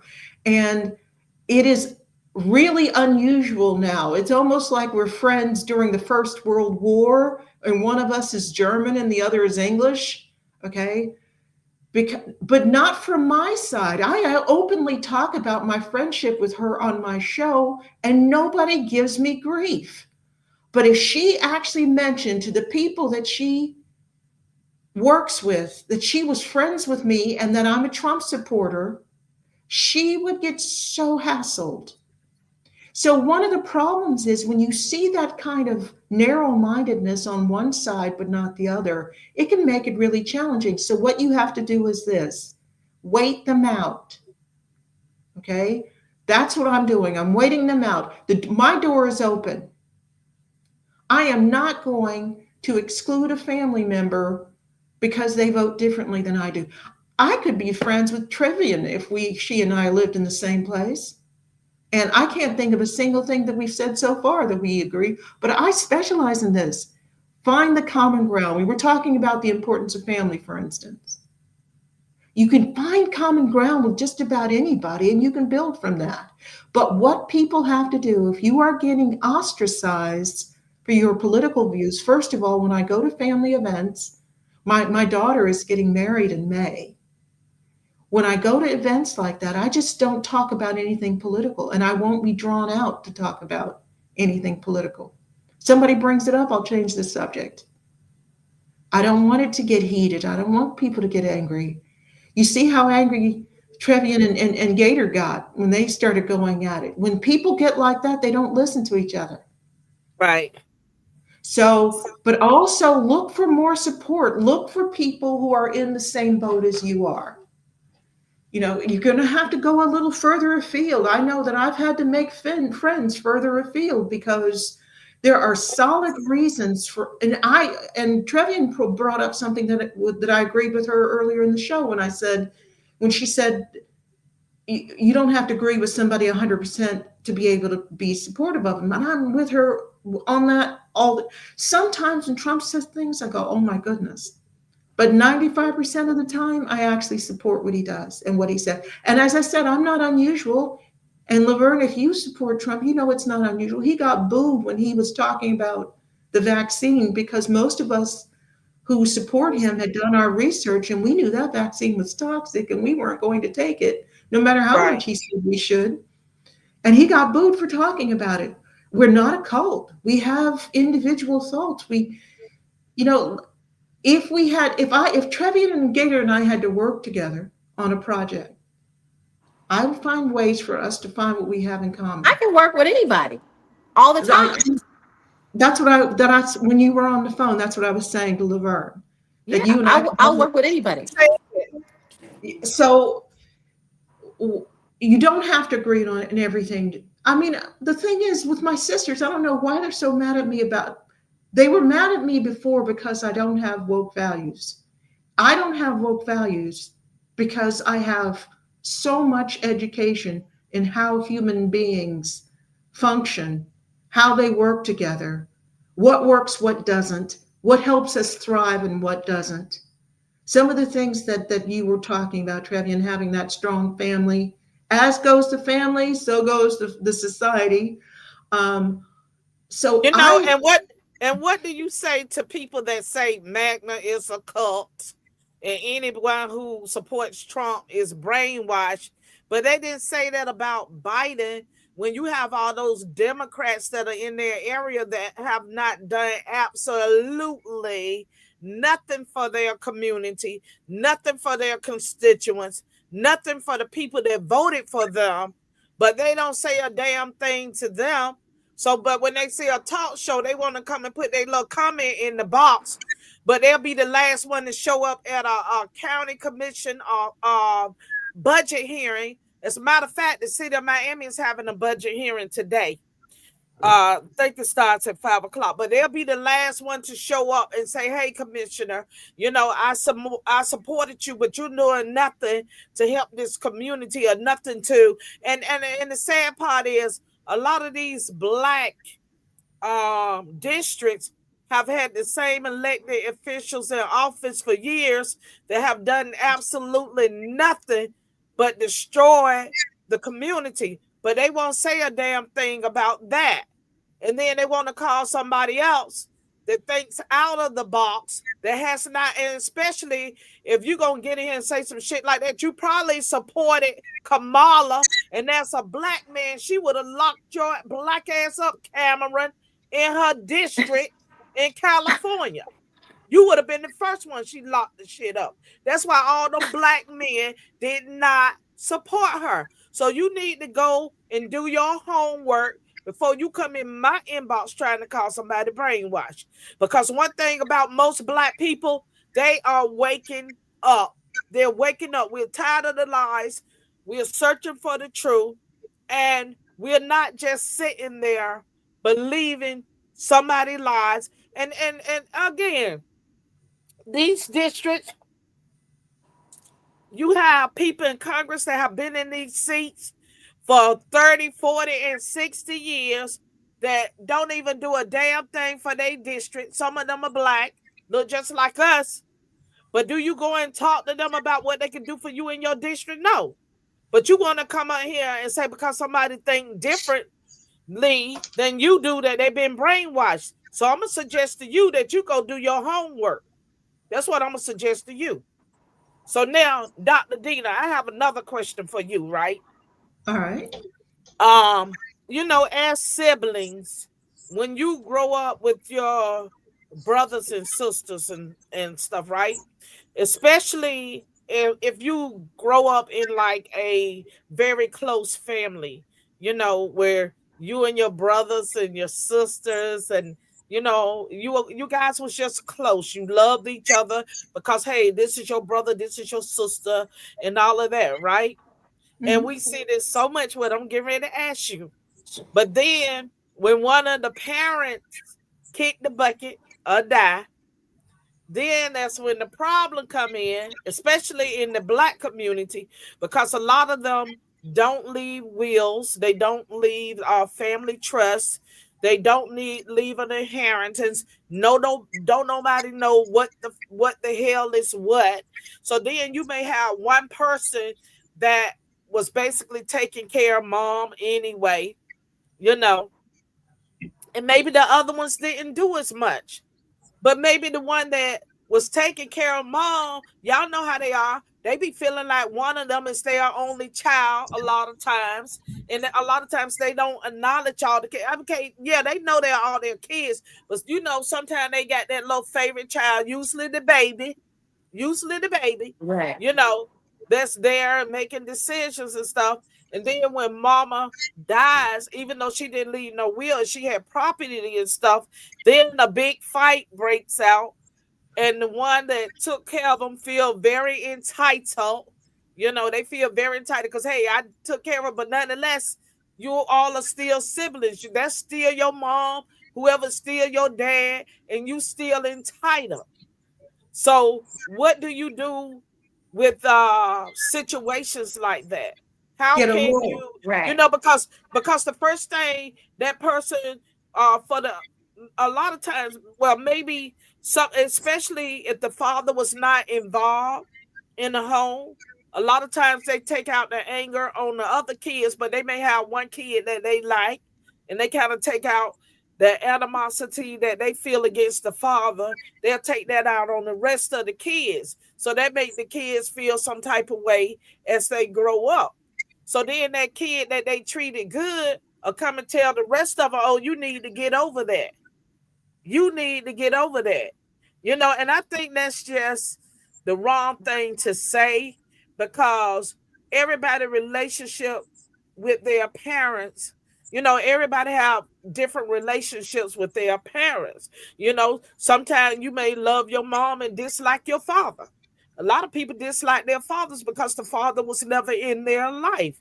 Some of us can put that animosity and hate aside, but certain people, some of us just don't know how to move beyond that, beyond that anger, beyond that hurt.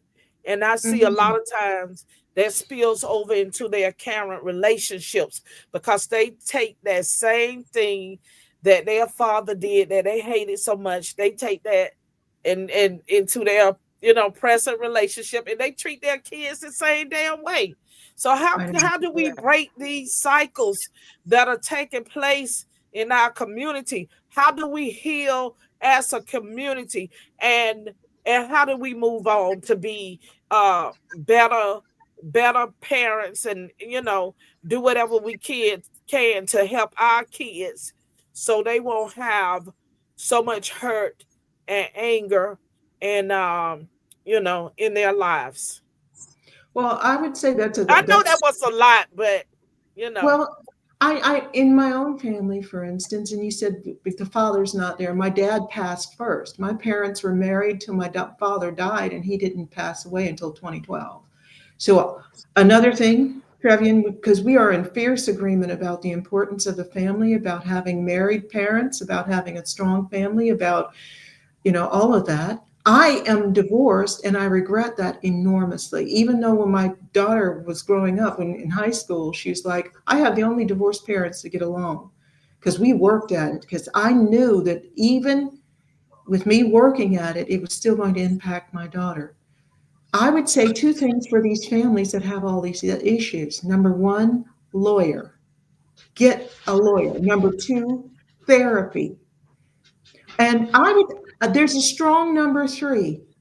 A lot of people go to church, but people don't necessarily have faith. One of the biggest issues I see in the Black community is that Christianity seems to be something that only happens on Sunday. And if we're going to thrive as a community, we need to have the kind of faith, and it doesn't matter. I'm not talking about how many times a day you do a ritualistic prayer. I'm talking about how active is your faith in your life, in your decision making, in how you handle things, how you treat other people. We need to bring that faith out of just Sunday into every day. So if the three things, so a good therapist to help break that cycle, you need a good lawyer to handle the legalities of what you're going to do with the inheritance.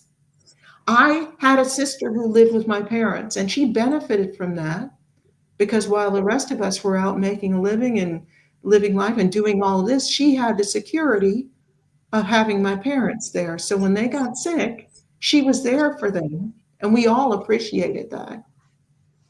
So when they passed away, and she was deciding how some things went, and we let her do it because we felt it was only fair, because she was there with them when they were sick, and she was doing that daily, those daily challenges. But again, the three things, a good lawyer, a good therapist, and strong faith in God. Those are the three things that'll get you through. And also, one of the things that is the hardest for people who are out there making it in life is that we get defensive. And you can't learn if your defenses are up. And we have to be willing to look at things and say, wait a minute, I was wrong. Or wait a minute, I didn't know that. That is also something our community needs, because I see so much antagonism whenever somebody comes with a different view, so much anger, so much antagonism. If all your own being is getting angry, you can't actually hear whether that person actually has a valid point to make that could Right. improve your life. Right. So, and it's a That's true. shame. We do need stronger families. I think, look at the violent crime rate in the Black community compared to other communities, and it's through the roof. And we have always been, but I look at the fact that our ancestors survived the Middle Passage, packed like cordwood, sent to countries where they weren't allowed to speak the language, had to start all over from scratch. That required discipline, it required faith, and we seem to have forgotten that. Now we're about you owe me. Nobody owes you anything. Ever. We owe our ancestors, we owe the people in the civil rights movement who were set on by dogs and hanged from trees so that we would even have a chance to compete. We owe them. We owe the people who broke away from England. Look at what's going on. I work in the UK. I've lived in the UK. It's a mess right now. So we owe the people who said, we don't like the way you're doing things, we're going to do things our own way. That struggle, that fight to free the United States and form the United States, to settle the country, we owe them. We really do have to stop with this thing about we're owed. We're not owed anything. Ever. We have an opportunity here, and we have to think about, what are we leaving for the next generation? Personally, in my own personal faith, I look at all the people who sacrificed, because one of the things that happened, I faced horrible discrimination at Stanford. Terrible. To the point that when I graduated, they had their first female chair that they'd ever had in my department. And she actually asked me, how do you handle being treated so differently than everybody else? And I told her, eyes on the prize. I know my mother taught us Black American history before we went to school because we integrated an all-white neighborhood. She said, you fight ignorance with knowledge. And sometimes, here's a real gift, sometimes that person that says something that you find offensive, they say it out of ignorance, not hatred. Learn to tell the difference. Because that person who says something out of ignorance could end up being your closest friend. And you don't want to walk around with a chip on your shoulder all the time. Right. So when you so to Laverne's point, the key to it all, the survival of this country, is we are divided on so many different levels. Gator's upset because what I say about Muslim faith. I disagreed with him about what he said about Christianity. Dr. Gina, living with a Muslim, being or engaged with a Muslim, having a different Muslim experience than me as a Muslim. All of those things can continue to divide this country. If we look at everything, even Charlie Kirk's death, it was the leftist against everything is a division tactic. So for me, when it comes down to building and business and finance and those things, I don't care what you think, because as Dr. Dina said, eye on the prize. You can't have freedom anywhere in this world unless you are financially stable. So I plan to leave a plethora of inheritances to my children. I plan to work with people who disagree with how I think, how I pray, and how I feel. I don't care about any of that. None of that has ever mattered to me. And that's survival of the fittest, because Trump goes down and he sits with Kim Jong-un and he goes and sits with Vladimir Putin, because you can have those grown-up conversations and grown-up meetings and still build something no matter what you feel or what you think. So I don't care personally how people feel about how I live, what I think, how I pray. I don't care, because when it comes down to it, I'm one of the best business partners you could ever have. And this is globally. And it's been proven. I've worked with the Ministry of Foreign Affairs in Qatar since 2018. I work in Riyadh. I do these things because all of these cultures I respect, and all of these things that people feel and how they want to live and what their preferences are outside of the trans community, I don't really care, because the game is the game. Life is life. And freedom is finances. Everything else you can build within yourself, everything else you can take the time to learn, the discipline, everything else you can learn and study, and you can grow your knowledge of wealth. You know, it's freedom at the end of the day. And for me, that's just how I feel about it. Well, one thing I would also say, and this is apropos of nothing that we've discussed when because I came on talking about how I wanted to actively take part in fixing the toxicity in the Black community.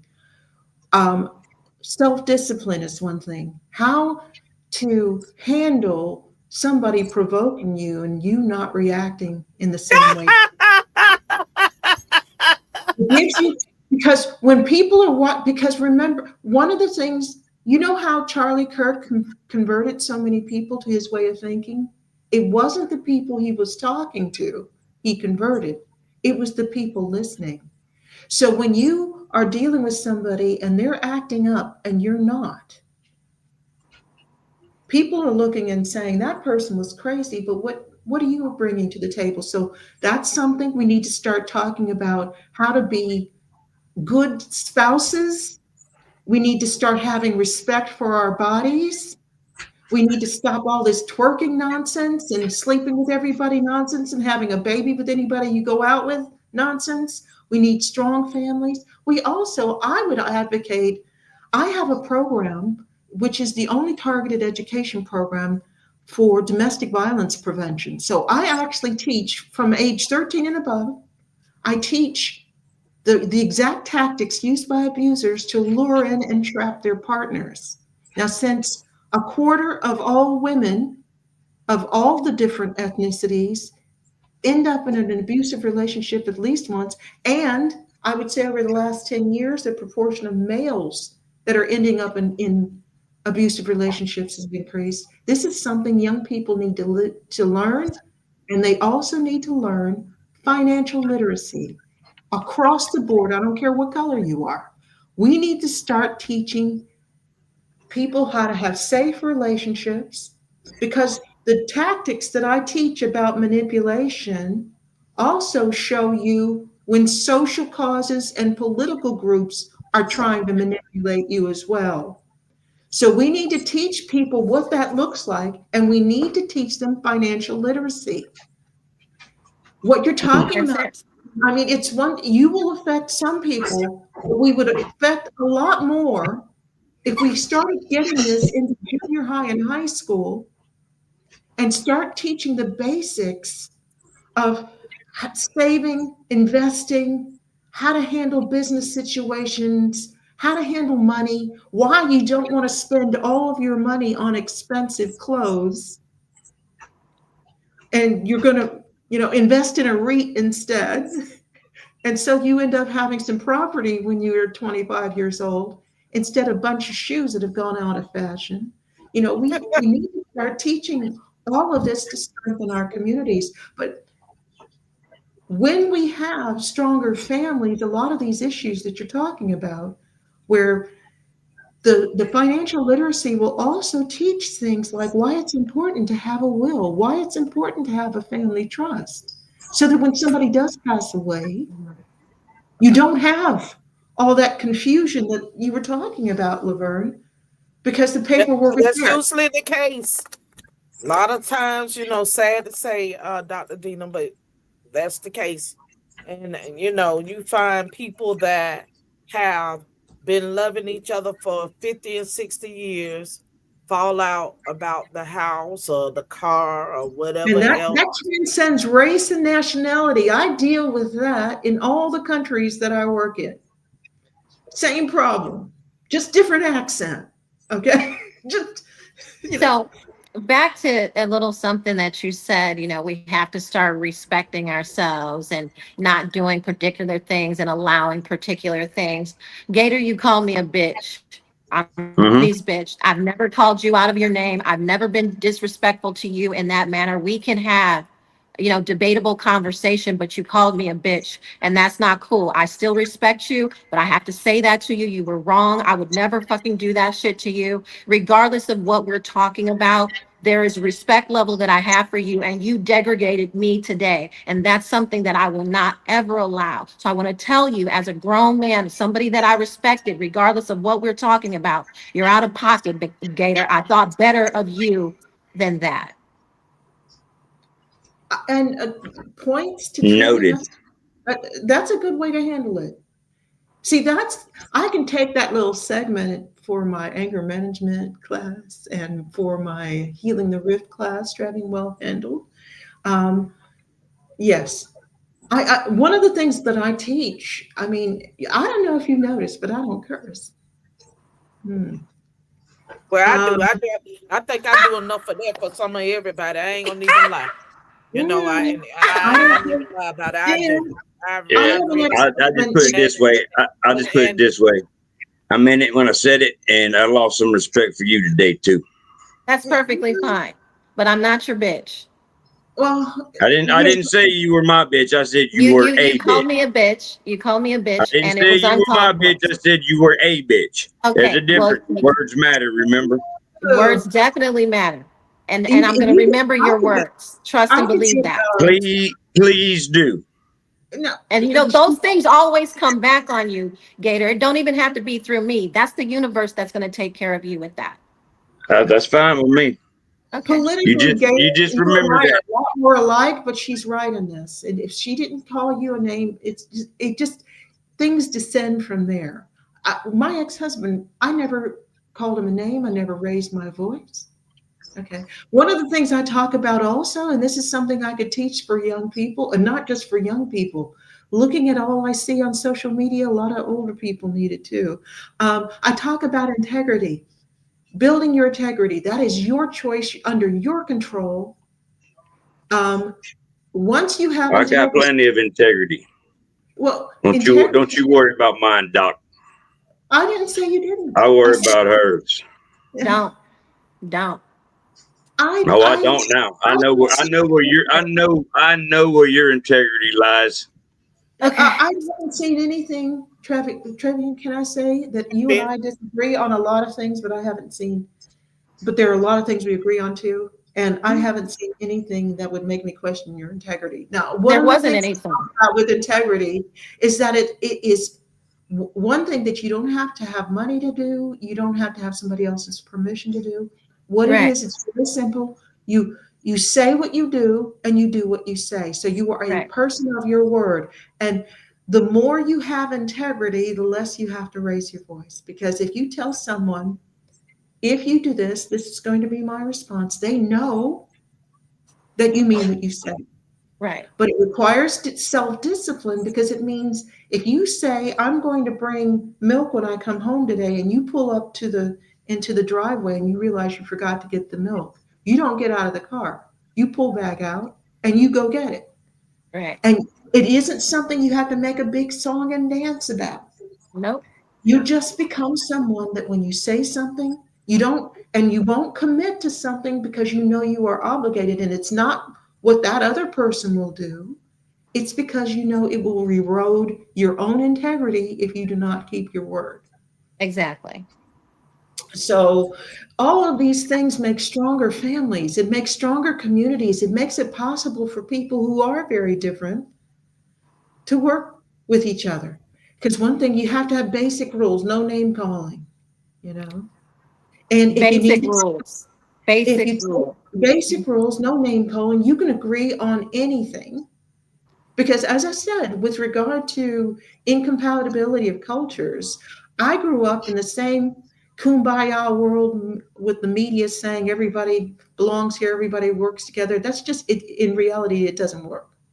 You have to Right. have, you have to share some, a whole set of core fundamental values, or all you have is constant clashes. So when you're building a community, when you're building a country, you have to think about that. Who am I bringing in here? Their computer skills don't necessarily offset the fact that they never learned the language, that, they prey upon our women, that they do this, they do that, they're taking advantage of our welfare system. Anything you got that's like a negative, you have to do a cost benefit analysis, just like you do in finance.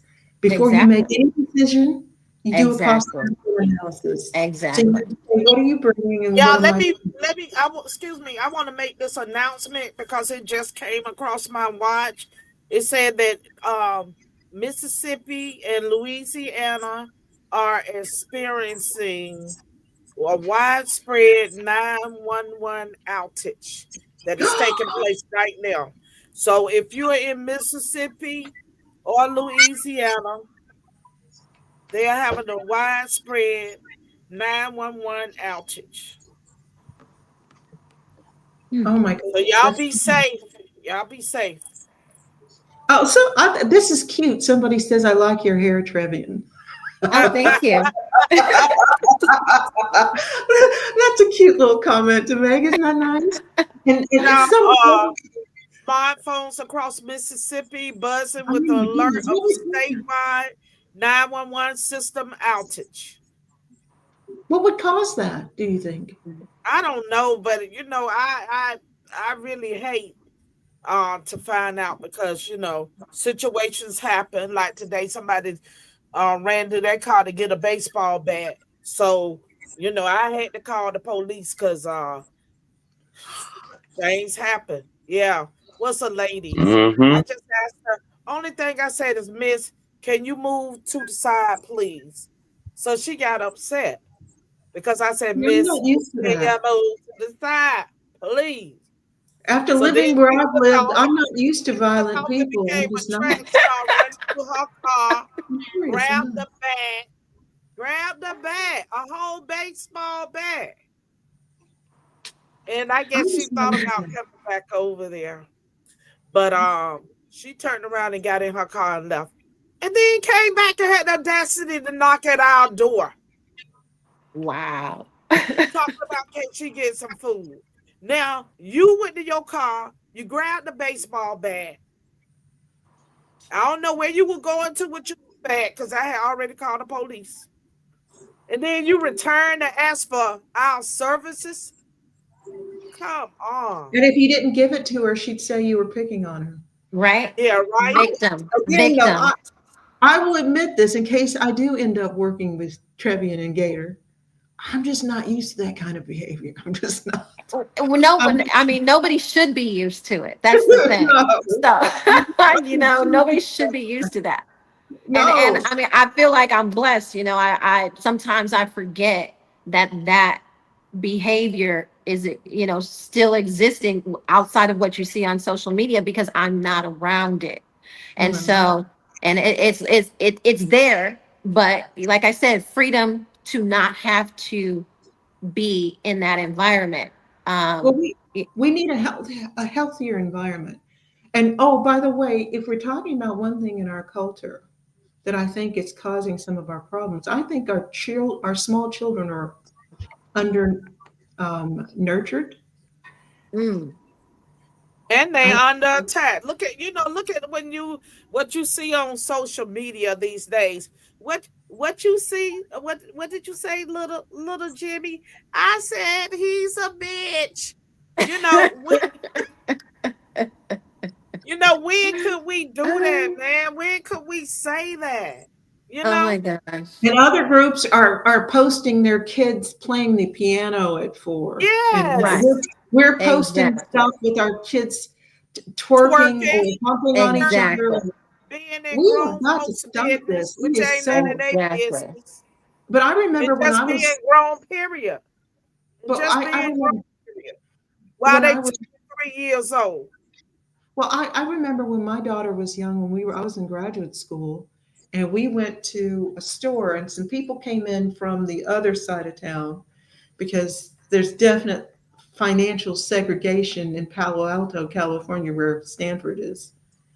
And she just wasn't used to these people and the way they talk to their children. And she was like, Mom, don't black people like their kids? And I was like, oh my Some of goodness. them don't. Oh, Well, I didn't talk to her like that. Still don't. Now, there were boundaries. She had firm boundaries, and she got in trouble as a teenager because she crossed them a couple of times. But for the most, she, as an adult, she said to me, I really appreciated the fact that when you came home, you were like, hey, honey, how's your day? What's going on? You know, she said, you weren't moody. You spoke to me in that lovely tone of voice. You know, you treated me like I was valuable to you. But that's another thing too. I also teach. This is why I'm having to teach women how to attract and keep a good man. Number one, Well, always. I'm gonna stop you right there, Dr. Dina, because it was nice that you did that, but that's not something that the most of us experience. That's not something that most of us Yes, because experience. my mom was pretty much like that. But it was also, you know, speaking of Jewish people, they have a norm called Shalom Bayat, which means peace in the home. And I really believe that it's important for everybody that lives in a house to look forward to coming home.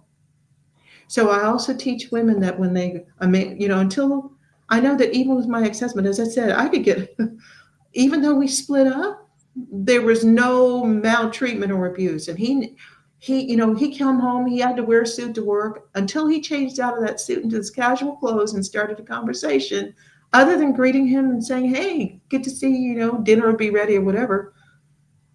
I didn't talk to him until he was ready to talk because a lot of times women will meet them at the door. This went wrong and that's wrong. Your kids do this. No, everybody that lives in a house needs to look forward to coming home. So that means everybody gets treated well in the home. And it doesn't Right. seem like a huge thing, but it is. Most people don't even think about it. But we need to have healthier households. If we're going to have a healthier community, we need to start with having healthier households. And the good news is you don't have to wait for anybody else. When I was talking about building integrity and tone of voice and what you say and don't say, that starts with you. You're in complete Definitely. control. You You know can what, control it. Dr. Dina, I feel like one of the problems is, it's TV. People watch, they're so busy looking at other people and the way they live their life on these reality shows like Basketball Wives and, you know, the hip hop shows, that type of cultural thing, and that's what they're kind of like imitating their lifestyle. Like you see women. I saw somebody on um social media talking about the ring they received, and that was what their man could afford. It maybe cost $100, but whatever, it doesn't matter if that's who you love. But in other cases, certain women would have been like, oh, you can't afford me, you can't afford to take me out, I gotta have this and I gotta have that. but And that's, but what I'm yes, not saying is racial that at all. but what This I'm is saying across is the that, board. for the woman, what can you bring to the table if this is what you want? Is what do you have to offer besides a Brazilian butt lift and uh, a double D titty job? What more can you bring to the relationship? Because as we get older, all that's gonna fade. Your Exactly. double D's are gonna deflate to something, For sure. and that Brazilian butt lift you got, so you would have that little SpongeBob booty. Okay, you're gonna have to do something with that also. Well, I would say this that what I teach women is that the smartest thing to be is a hard act to follow. That's So, exactly right. That's exactly right. That is so exactly right. as I said, and it's not about what are you bringing me. It's also what am I giving him. Ask my ex. Now, see, nothing is going to get you a more true story than your ex. No question. No question. My ex All would of tell them. you. All the X's combined. It would be like, I never raised my voice. I never called him a name. He worked hard. I treated him with respect. Never disrespected him in front of other people. I mean, just some basic stuff that people used to learn. Right. And I don't know what kind of women you date, Gator, but a lot of guys are coming to me and saying, these women have these expectations. You know, I have to be a billionaire, and it's all about what I buy her all the time. And I get treated like absolute crap. I mentioned before that in the last 10 years, I've actually seen the rate of domestic violence for men go up. It's still significantly lower than women, but it's a lot higher than it used to be. I had So an aunt that would beat the heck out of her husband, picked him up and threw him down the stairs. Yeah, she used to beat the hell out of Michael Biddle. Yeah, she used to. I've never seen it before in my life, but I had one aunt who had those hands, and when you disrespected her, no matter who it was, man, woman, child, I saw her pick up her husband over her head and throw him over the landing of the stairs. I saw it. God. So it exists. It definitely exists. I've seen it. I've seen well, it. I know that when I was selling a house, one of the people that wanted to buy my house with this woman, and the way she talked to her husband, I told the real estate agent, don't sell my house to her. I said, I worked so hard to put positive energy in Into my house. that. Yeah, Please don't bring that nastiness and ugliness into my house. It was just terrible. exactly. It was just Yeah, terrible. And right now we have so much stuff talking about toxic masculinity and men shouldn't do this and men should do that. But where's the stuff about what women shouldn't do? Why is exactly. when did being an empowered woman mean being like a bad man? I I think mean, men are having issues and they're feeling like this when they get approached by women who say those things because those women don't have anything to offer. Because a woman who can treat herself better than a man can treat herself, she's not going to treat a man. That's not the first thing that's going to come out. That's not the relationship is not going to be based on that because she has her own. And so these women who I think are approaching these men, well, you've got to have this and you've got to make this amount of money. They don't have it themselves. Otherwise, they wouldn't worry about what he has because they can do for themselves. And so if they really care about the person, the relationship will work because they're sustained.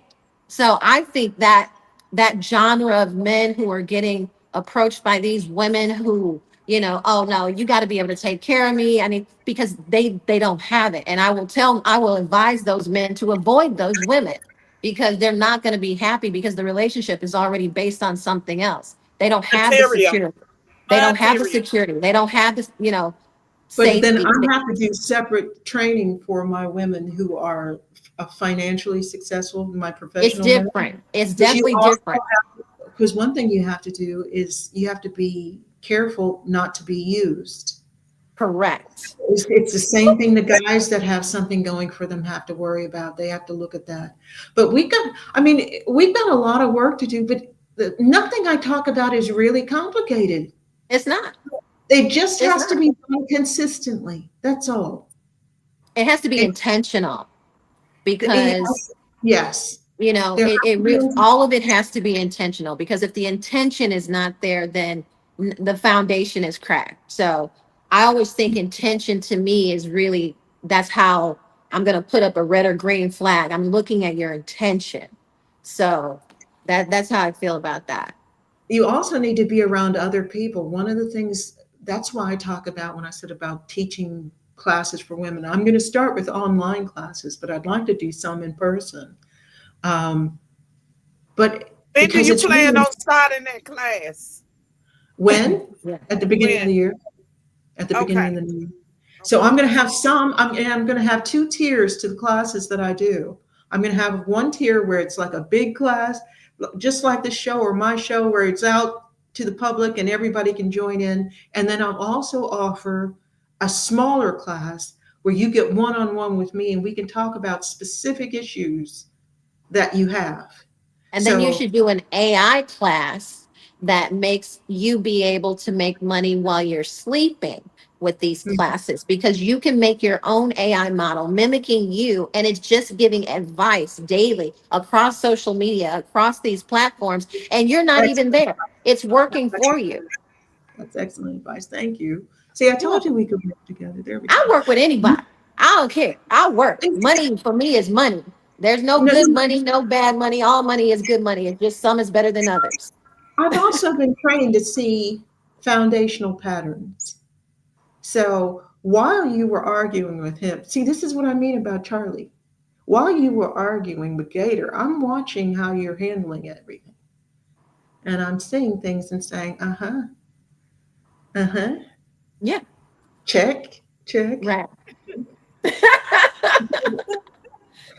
So, and as I said, we don't have to agree on everything. It's just you have the foundation of, okay, basic, I give basic respect, I expect, demand basic respect. Let's have a goal that we can achieve. Let's come at it from different directions. Let's share our resources. That's what I'm talking about. And we need to see more of that. And we also need to have more people talk about giving back. When I get to the other side, I want to be able to meet the civil rights leaders who sacrificed so much to give me a shot. And I want to be able to look them in the face, and when they ask me, what did you do? I want to be able to tell them something. I don't want it just to be about me and how much money I make, and it has to also be about what are we contributing. That's why I said if anybody has the influence to have me run for office, take advantage of my military background and the fact that I've lived in 5 countries. I can move just about anywhere, but please don't put me in the snow. Just please, please. No M states, no Montana, no Minnesota, no Maine, no Right. Massachusetts. No place with an 8-month winter, please. Okay. Okay. Well, But other I mean, I think running for office stems from your influence first. And because you can't get the attention of people with influence if you don't develop that influence on your own. And when you say, when they come to me and they ask me what I've done, I want to be able to tell them. I don't want to have to say anything. I want them to be able to look at my life and look at my contributions to where those things speak for me. but what if you don't And get so so? I'm sorry. No, I'm sorry. I'm just kidding. You're the one who likes stuff. And so No, seriously. I lived my life backwards from death. And I know exactly what people are going to be able to say about me when I am no longer my character. They know my character. They'll know my accomplishments. So that's just the one thing I've always tried to, I learned that from my grandmother. She said, baby girl, live your life backwards from death. And that way, when you die, you already know what's going to happen. You don't have to be here to make sure that it does. So, That's smart. um, What great yeah, advice. Wow. yeah, yeah. Wow. So I know what people Me, are going to say. I'm part of history. No matter if whenever I go, I'm in the history books. Every single history books, I'm going to be there. And so if that was just my purpose on this earth, which I know it's not, but that's just one of the things that people will be able to say on my behalf. I won't have to speak for me. And my grandmother told me, you don't want to speak for you. You want your deeds to speak for you. Well, they're So, not going to let you interpret it anyway. You have to, because we always try to present ourselves in the best light, and right. we need a higher light to figure out if what we're doing is contributing. And as I said, that's one of the reasons. It's funny. That's one of the reasons I started working globally, because in America they kept trying to only have me work in the Black community because I'm Black, and I was like, I didn't grow up around Black people. Do you That's speak not all I languages? know. Do you speak foreign Only languages? French, because I lived in Only, France. okay. So Um, I don't know how that didn't translate to you being able to work at, just not in the Black community. Because once you're a oh, Black woman I and you do. speak, I do. okay, But when I would okay. meet people in the States, they kept trying to pigeonhole me. Oh, oh, It was like when I wrote my first book, But He Says He Loves Me. Um, and it's a book. Well, when I put the basics together for my domestic violence prevention program, for instance, they wanted me to only work in the Black community. And I'm like, everybody across the world has this problem. So when I got it published in Australia, it immediately was translated into Spanish and published throughout the Spanish speaking world, and in Hungarian and an Iranian group of feminists actually got it translated into I like the Farsi. cover. Thank you.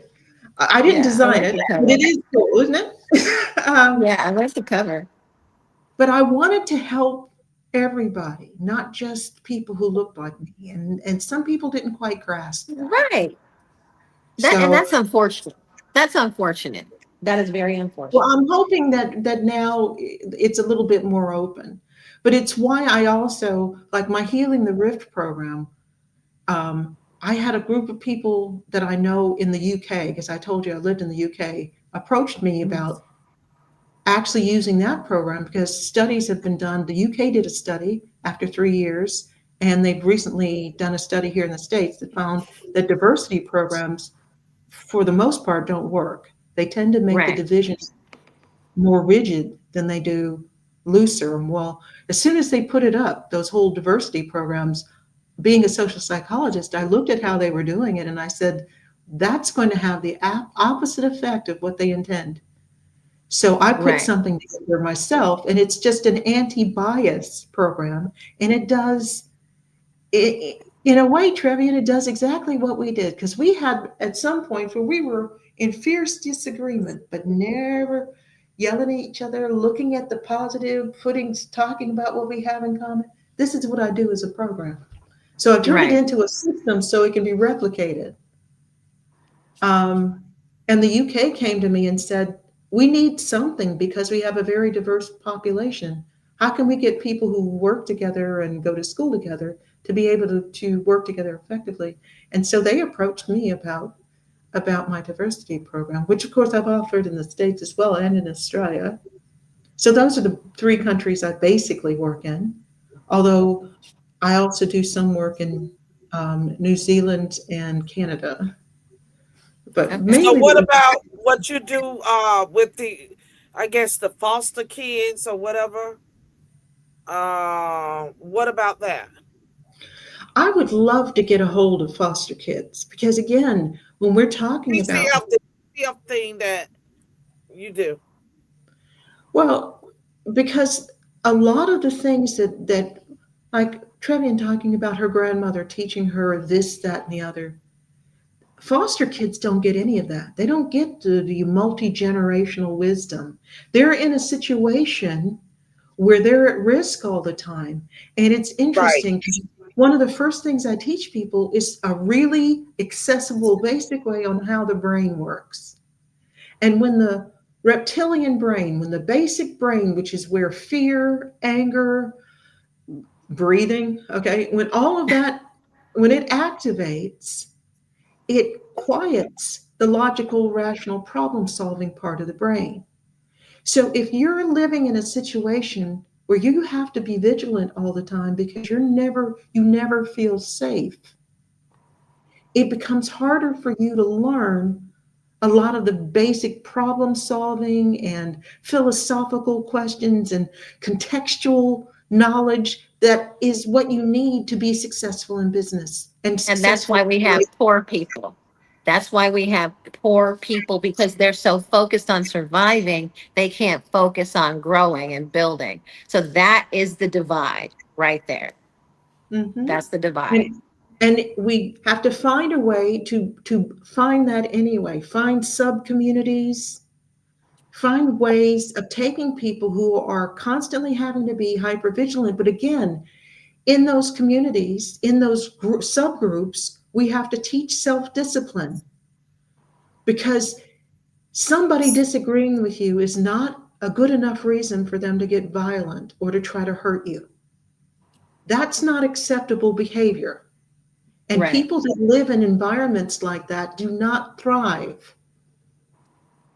So we Yep. have to get rid of that violence, that anger. You just have to take your permission back. You have to tell yourself, I never have the right to call somebody a name. I never have the right to put my hands on someone, no matter how they provoke me. You get Yep. really upset, you walk away. Even with my ex-husband, it's so funny because one of the things he said that actually got him to go out with me, we were having an argument when we first started dating. It was not first date, but like first month and a half or something. And he did something and he knew it was wrong. He said, like, well, if you want to talk about it, let's talk about it. I said, okay, well, give me a minute because I've never said anything in anger that I didn't later regret. So give me a minute to take a few deep breaths and calm down. Think about how I want to communicate this to you, and then we'll discuss it. He said, I've never seen anybody do that. So, and it's something you can teach. I used to have a terrible temper. And I felt justified if I was, provoked and somebody, I felt, and it didn't get me anywhere. I never won that way. Okay.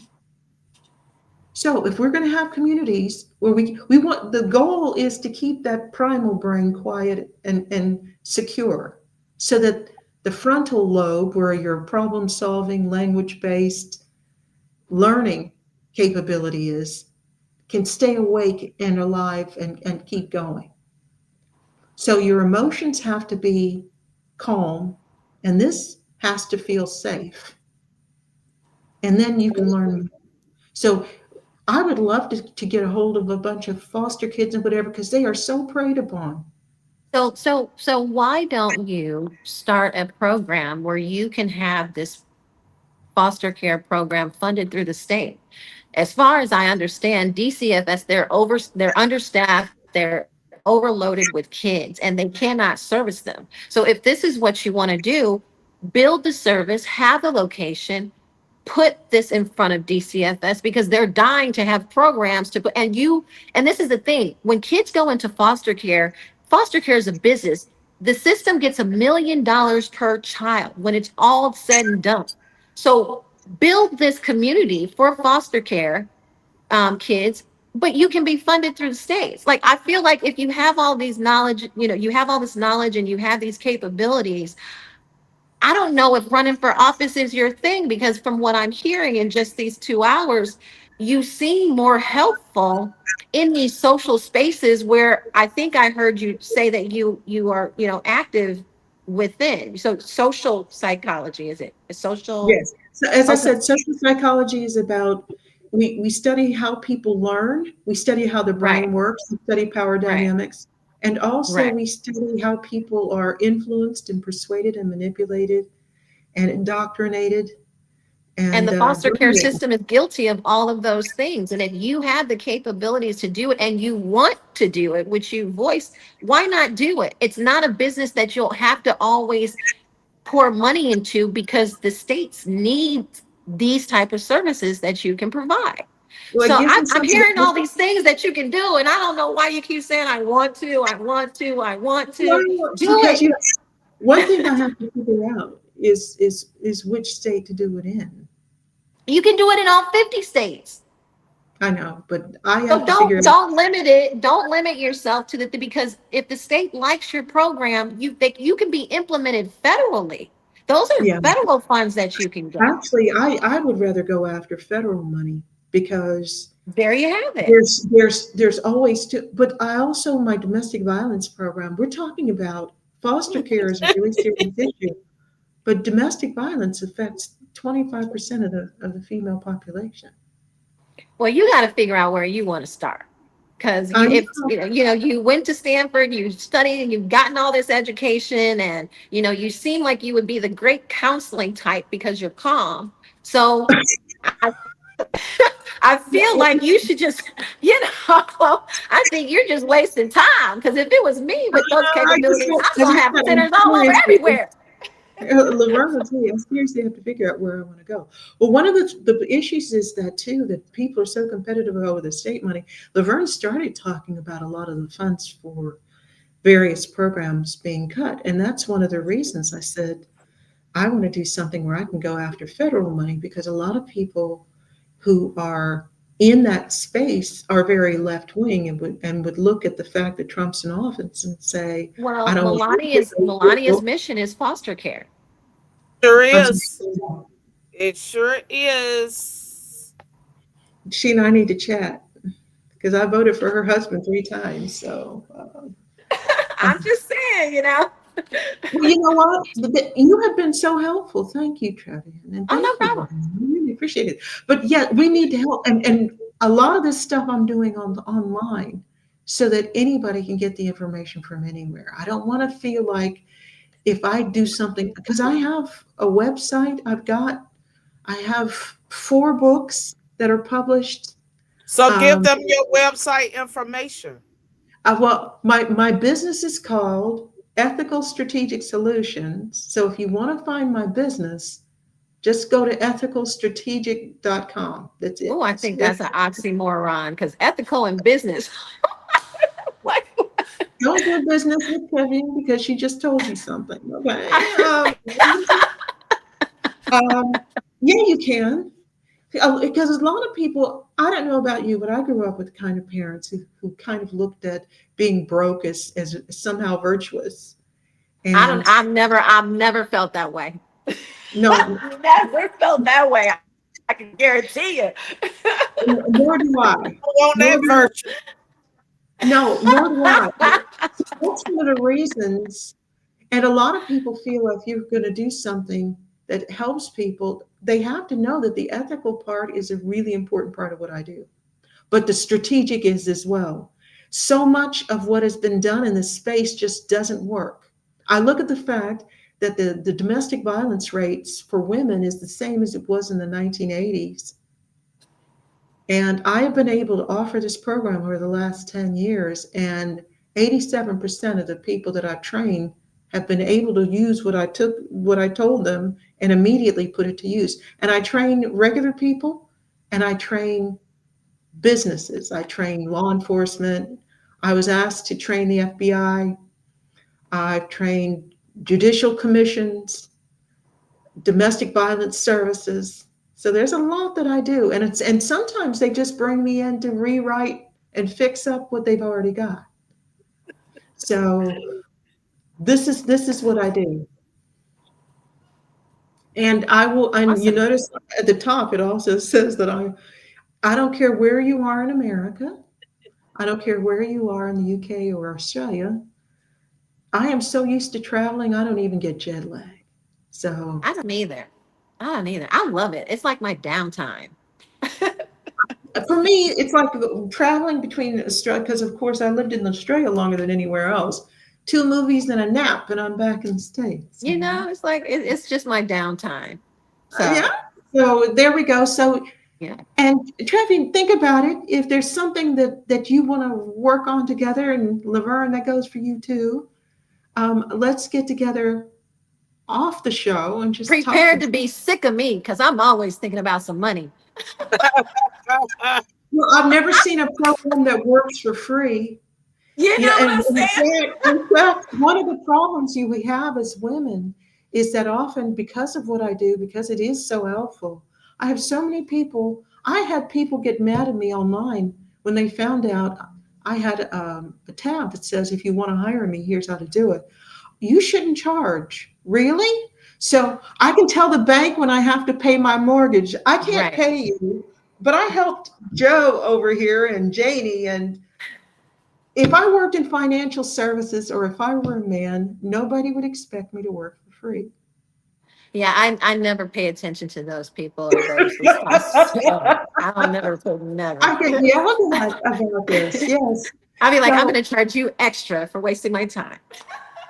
So that's right. Charge you absolutely. extra. So anybody. Oh, Hank, thank you. Hank said something nice. He said that these ladies are awesome. Just straight talk is all. And again, I think that Trevian, thank you for being really enthusiastic about something and showing how you can come back from that and have a civil conversation, because a lot of people don't know Oh, how to do definitely. that. Oh, They definitely. only know, they just know how to get upset, because when we talk about things that really matter to us, we often get very emotional. Right. You know? But you can come back from that. You can take a couple of deep breaths and you can say, okay, Sure. what can I gain from this? I don't, you know, Always. I just did a show last week. If you look up Heart and Mind with Dr. Dina McMillan, my show on Tuesday night was on circles of intimacy. And what I did is I actually developed a set of quick little tests so you can really figure out how you feel about the people in your life. And then there's a second test where you can figure out how they really feel about you. Right. And one of the reasons I like it is not only should we regularly assess that, because imbalanced relationships cause pain, but also by having circles, It means your only choice is either they do exactly what I do or feel exactly what I feel, or I reject them completely. I don't like that option of just everything I want or just all of it's gone. There are other options besides that. And Always. I mentioned on the show that I developed this test some years ago when dealing with one of my siblings. Um, and I realized that the pain I was feeling is because I was treating her like somebody in my close family circle. She was treating me like I was an acquaintance. Mm, So since you mm, can't make somebody mm, else care more for you than you mm. care for them, what I did was I let her establish the rules of engagement. So when she would ask me for something or to do something, if she wouldn't do it for me, I would say no. Even though normally I would say yes because I didn't mind. But I needed to demonstrate to her that I wasn't somebody to use or take it for granted. And I knew that if I continued the way I was going, it was going to hurt. But it didn't mean I rejected her totally. Even my Right. sisters now that are so mad at me because Trump won the election, right? I'm sitting and waiting. I'm waiting for them to come to their senses because those are my sisters. We grew up together. I love them dearly. That's not going to change because we vote differently. Right. And while we're in this woman's empowerment mode, I want to shout out to the big homie Candace Owens. Girl, keep the course. You are doing amazing. You are opening everybody's mind to free thought and questioning. And, you should be FBI director. I'm just going to say it. I'm with you, Candace. Stay the course. And she pulled up some more information about that shooting. I think I had shot that sent that clip to G, the latest information that she pulled up, and she showed how that the last guy and another guy was like two different people or something. Two different people. And the fact that they want to shut down the investigation at UV or University of Utah, whatever it was, that should not be the case. And she was correlating how many times we get these lone shooter close the case by the feds. And it happened with the so-called shooter that supposedly took a shot at President Trump. You don't close these investigations when you have this many inconsistencies, decoys, so on and so forth. You have to question why we have decoys and inconsistencies. And the feds, and the bigger thing is, none of us would be questioning our government if they were not completely capable of doing exactly what we're thinking they're doing, because they're probably doing it. We have JFK, we have Martin Luther King, we have so many, we have 9/11. Building 7 wasn't hit by anything, but they told you that imploded too. So if you're not free thinking, you're not really an American. So shout out Candace Owens.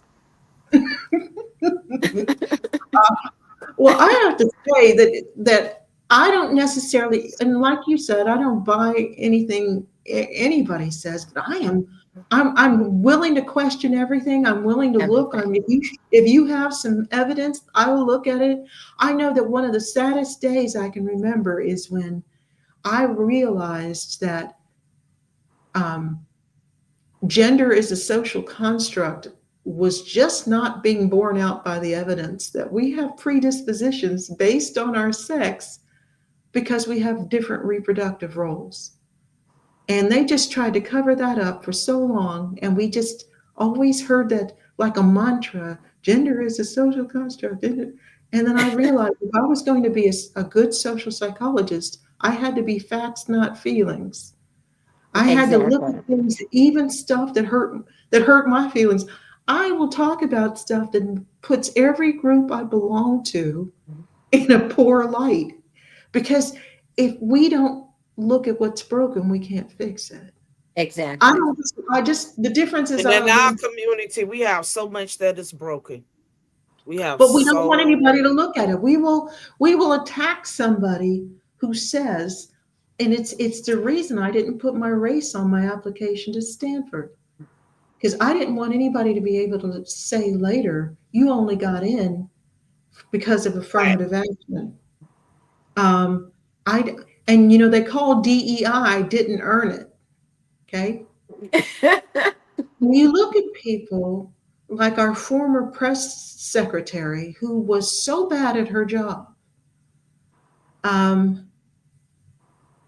the president of Harvard who plagiarized her dissertation. And there's an insidious plot going on with this people who promote those who are inadequate, who belong to diverse groups. They never reach out to the really capable people and say, okay, here's your shot. You would have gotten a chance otherwise. Here's your shot. No, they take people who know that they cheated, they lied, they're inadequate or whatever. I call that the favorite five clubs, because that's always their besties in their clubs, you know. And that's how a lot of things are done in our community, and that's part of the problem. But that's also because because they're inadequate. So they're really beholden to exactly what I just said. Them, and they will not have independent thought. They won't actually really fix the system. But you have to, I look at what happens when people go out and say, I don't believe in this. You know, one of my troublesome sibs, I remember getting so angry with me because she said something about when we got pregnant, when she was talking about getting pregnant with her daughter. And I said, I said, your husband wasn't pregnant a single day. And I said, do you realize, excuse me, that's dangerous. It's a slippery slide. And you talked before, Trevian, about the trans issue. Right. I saw it coming when they started getting women to say we're pregnant. Right. Pregnancy is a medical condition, and it's something only women experience. We're expecting a child, but we're not pregnant. He can walk away, never speak to you again, and you're still going to have that baby. Facts. And so I looked at that and I said that I don't buy into that. And you've heard me speak. I wasn't nasty about it. I just disagreed with her. Oh my God, she raised the roof. So angry, telling me I'm dead to her, and just total emotional dysregulation. One of the problems we have in our community is that we reward people who don't control their emotions. And I'm not saying we should shut down and cold, but I'm saying that people need to say, I don't agree with you, but not call names, not throw a fit, not jump up and down, not threaten to hit you, not, I see these people going on campus. Did you see the kids that went on the University of Tennessee TSU. State? Yeah. Now that was just uncalled for, but it was different because the HBCU students were civil. They just stood their ground. And there was no reason for... You didn't watch the whole video. You didn't watch the whole video. I missed that part?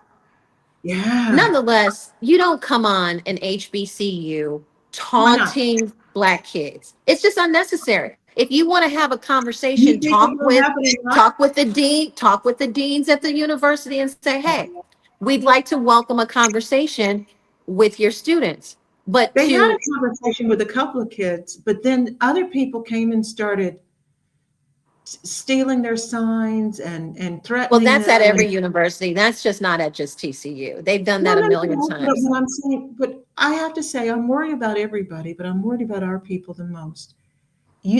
There's no reason that if I were going to argue I wouldn't argue for affirmative action, but if I were going to argue for affirmative action, somebody's saying that it shouldn't be there. Why didn't somebody just go in and say, okay, here's why I think it's a good idea? Why did they have to steal their signs and threaten them and get aggressive and start pushing and having to have their security come and protect the guys?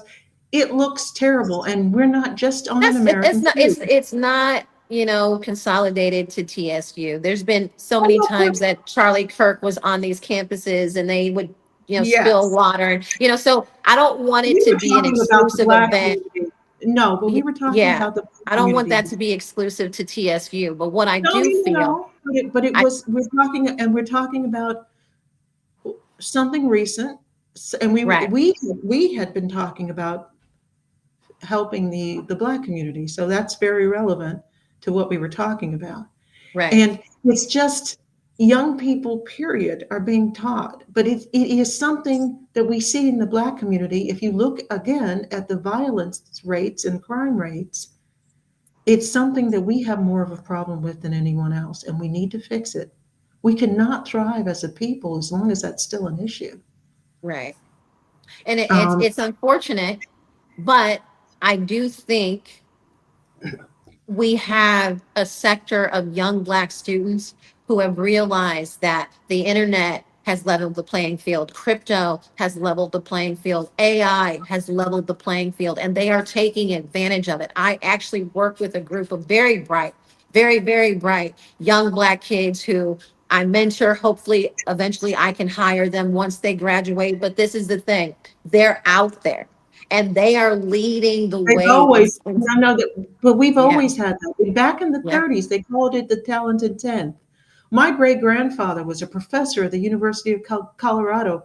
My Uncle Harris, who I just posted on my social media recently, because I went to the Tuskegee Airmen Museum and I found a picture of him and put it on my social media.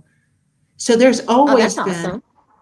there's always been a percentage of Black Americans who have been taken Thriving. advantage of the opportunities of the system, but without the discipline, without the emotional regulation, without the ability to handle someone who disagrees. We have to be able to handle disputes. We cannot keep making excuses. There is no excuse for the way those young people behaved.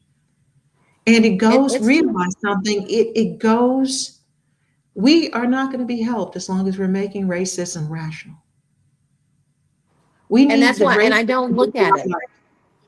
We need to I be, don't look we at it need, as race anymore. I look at it as other class. people do, It's but other and people do. so yeah, Other yeah, people do, though.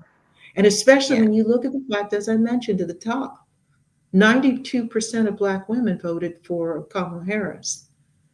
So race is still a big issue. And now it's going to be even bigger because Race is the an issue Democrats, for poor people. Race is only race a is conversation for poor people. Race is not maybe a conversation for people of means. They create the turmoil for people to talk about. we Racism pay is for. not a conversation of people with means. I promise you that.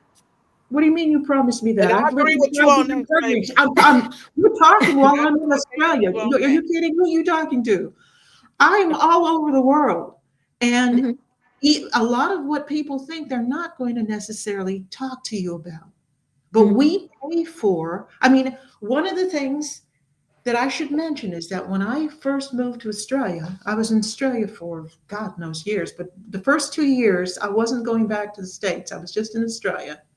And my father had retired a decade before in Tucson, Arizona. And I thought Tucson was just okay. Okay, nothing exciting. Right. 2 years later, I go to Tucson after having lived for 2 years in Australia. And all of a sudden, everywhere I go, everybody's talking to me. Now, there was no big political difference. I don't have an accent. Mhm. What had happened? My nonverbals changed from living in a country where I wasn't facing the same kind of racism that I was facing, even living in California, my home state. Okay.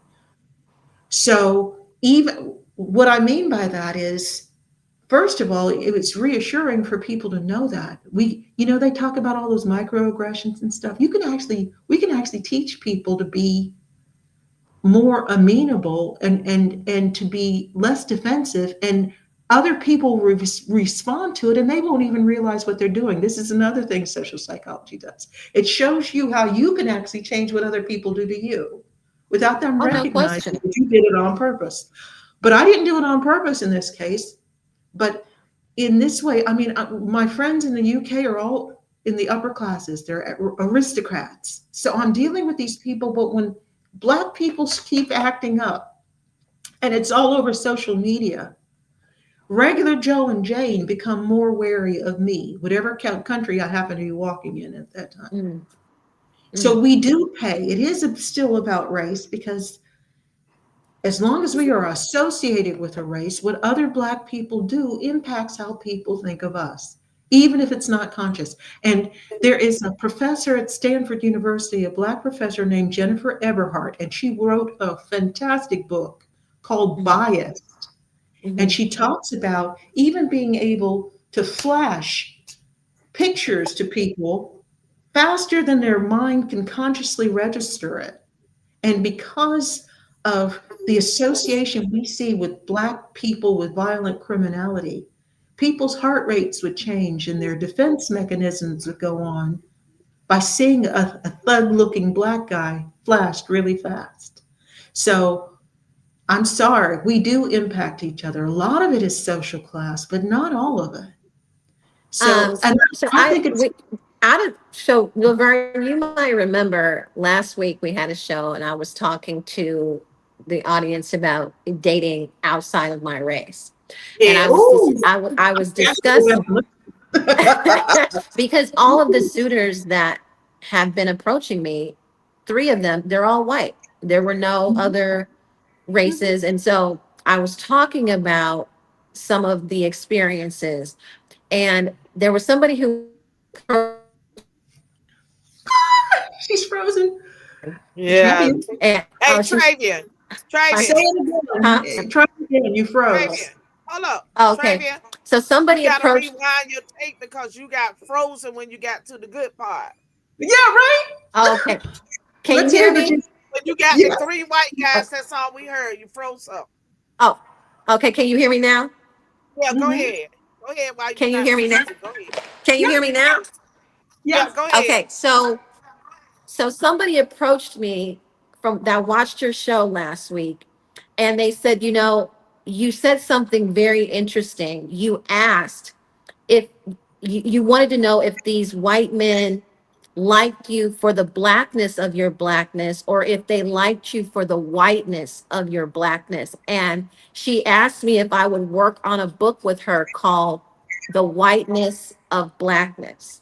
And so we, yes, which I mean, I don't know if everybody understood what I like and what I meant when I was talking about this on the show, but she understood fully that, you know, okay, so my hair is curly, I straighten it. I'm very blessed financially. I travel and work all over the world. I'm not dark skinned. And there was one of the men had asked me, because I told him, I said, look, my hair is curly. He's like, no, no, no, no, no. Keep your hair straight.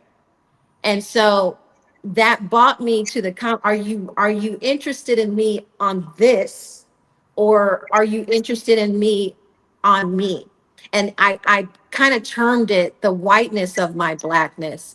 And this woman called me and said, look, I'd love to work on a book with you called The Whiteness of Blackness. And so we have another call Saturday afternoon, but I'm interested in hearing what she has to say because I felt that so strongly from one of these men that it was a different thing. So I just wanted to say that's what happened from being on your show last week, Laverne.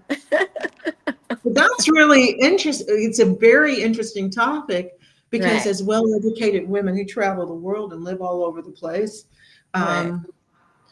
we do attract men of different ethnic groups. And some of them, I have to admit, one of the reasons I got braids is because I didn't want to attract guys who wanted me, because as you can see, The I'm not. whiteness of your blackness. I didn't want the whiteness of my blackness to be the attracting thing.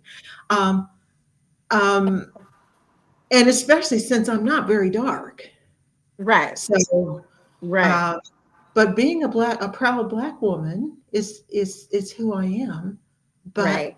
that being said, I have not lived in a predominantly Black area since I was about 6. So most of the time, and even where I live now, everybody knows who I am because nobody else in my neighborhood looks like me. So um, it's an interesting phenomenon. But it's very true. It's very real. It's very real. And I didn't know what else to call it other than that's what I felt I was getting from him. And it can and also be a problem if you're not, because I'm not, as I said, I live 5 countries all over the place, but you sometimes attract guys that want you to be ghetto, you know? And it's like, I've never lived in a ghetto.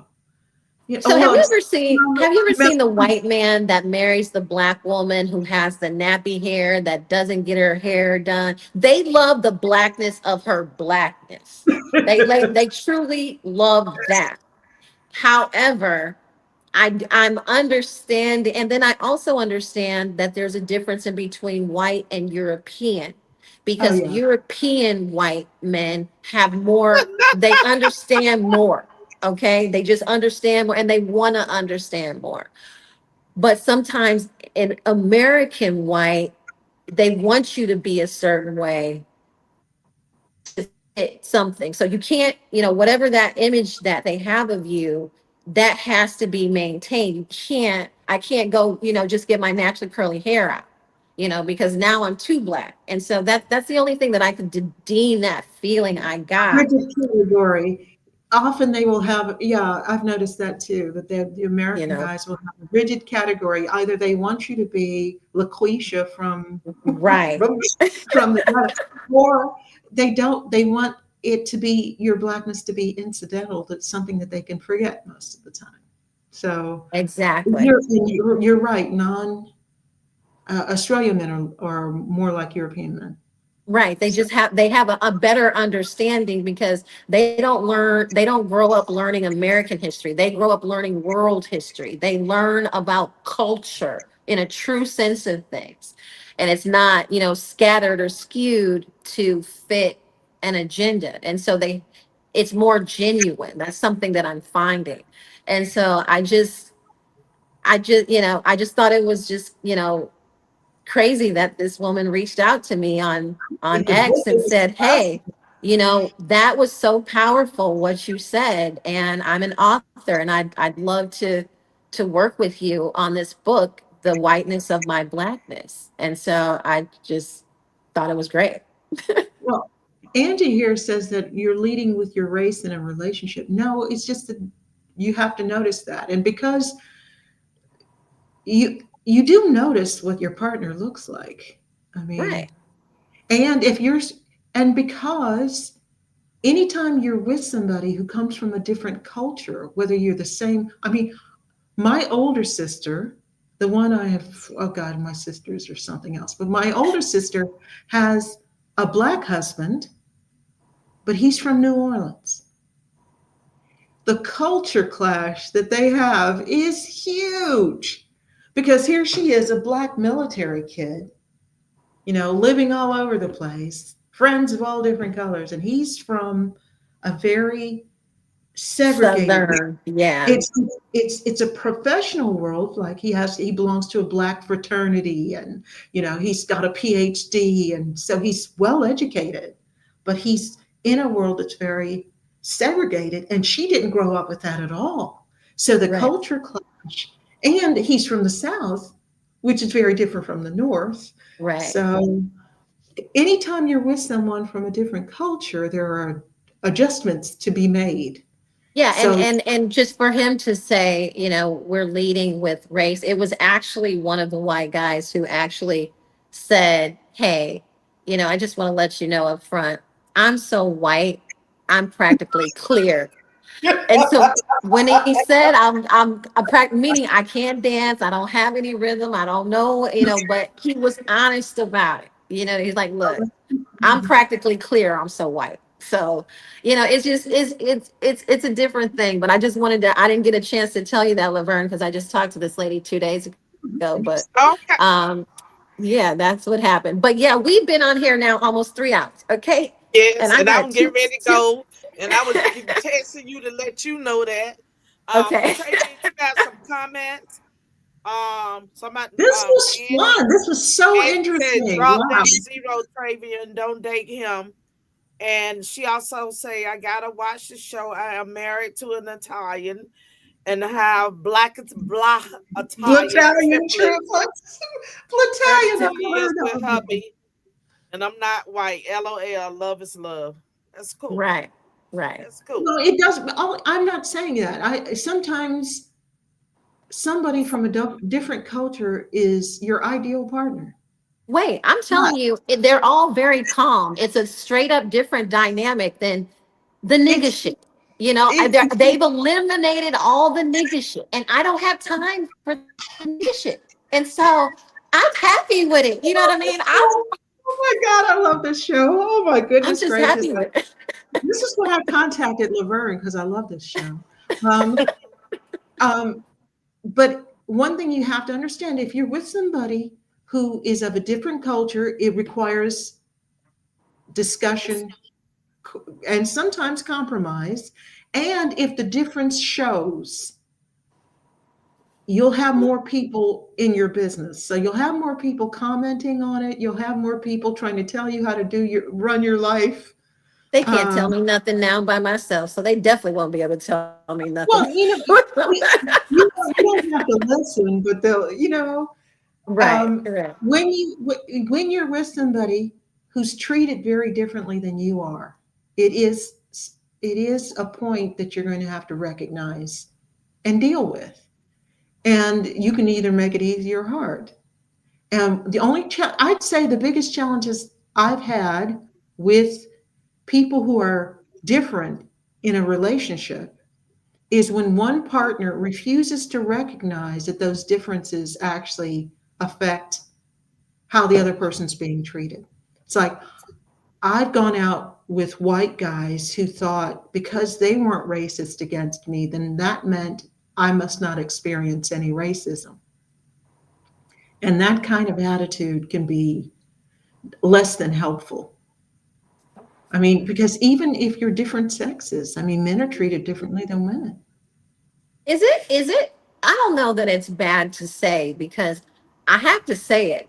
I've gone through life and I just don't know what racism is personally from an experience. You Oh, know, I do. I was born in Omaha, Nebraska.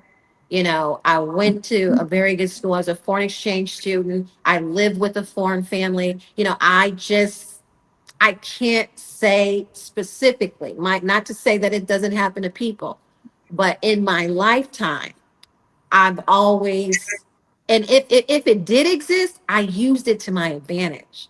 And so it always worked for me. And I just got to say it. And I shouldn't be ashamed to say it. So, oh my God, I haven't felt it. I can't say that as a Black person. No, I'm saying it. I just, Why not? It's good to you know know, people's different experiences yeah. because I know I grew up, I lived in 8 states growing up and went to high school in Germany.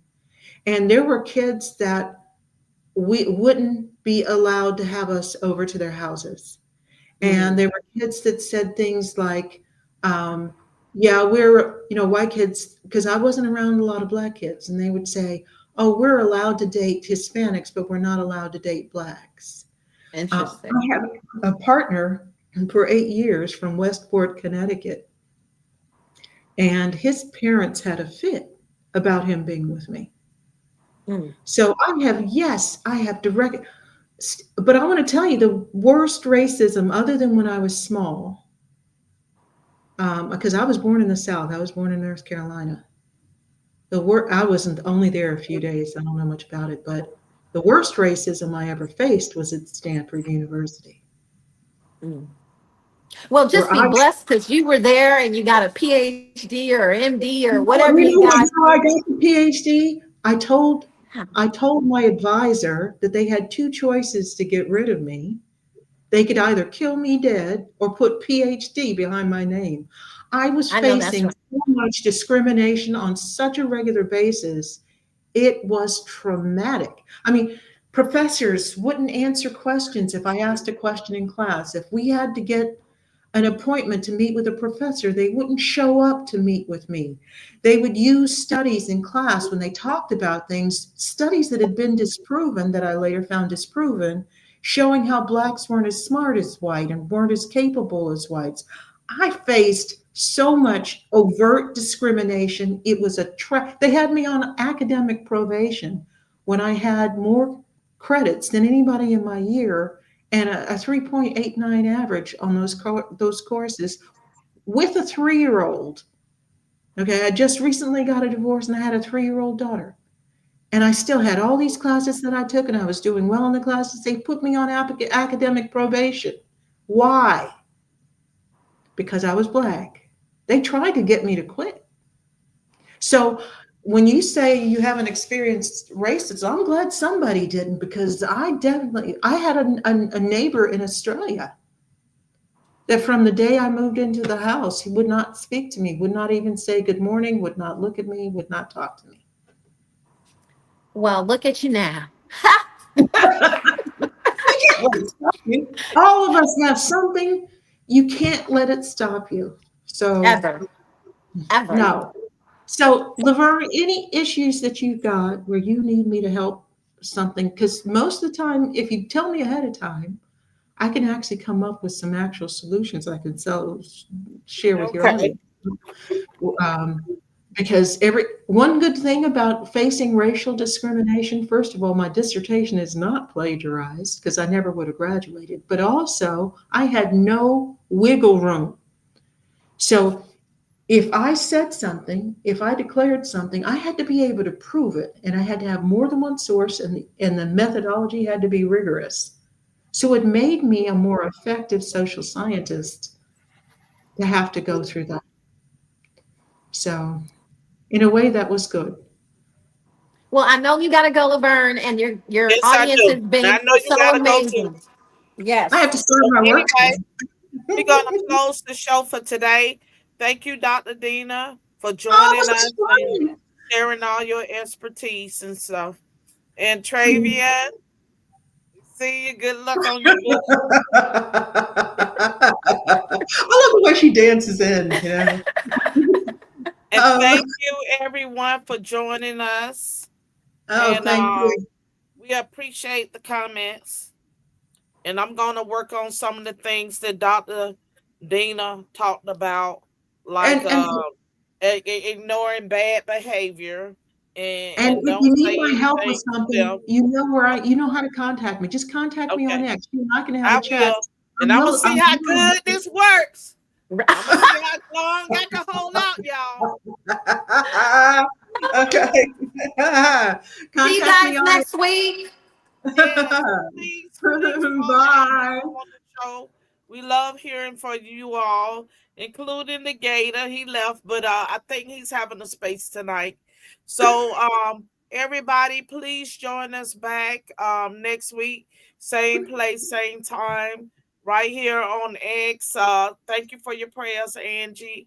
Oh, that's And nice. thank you all for joining us so much.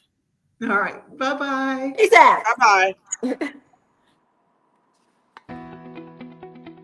Hi, I'm Laverne Spicer, and I'm asking for your support today.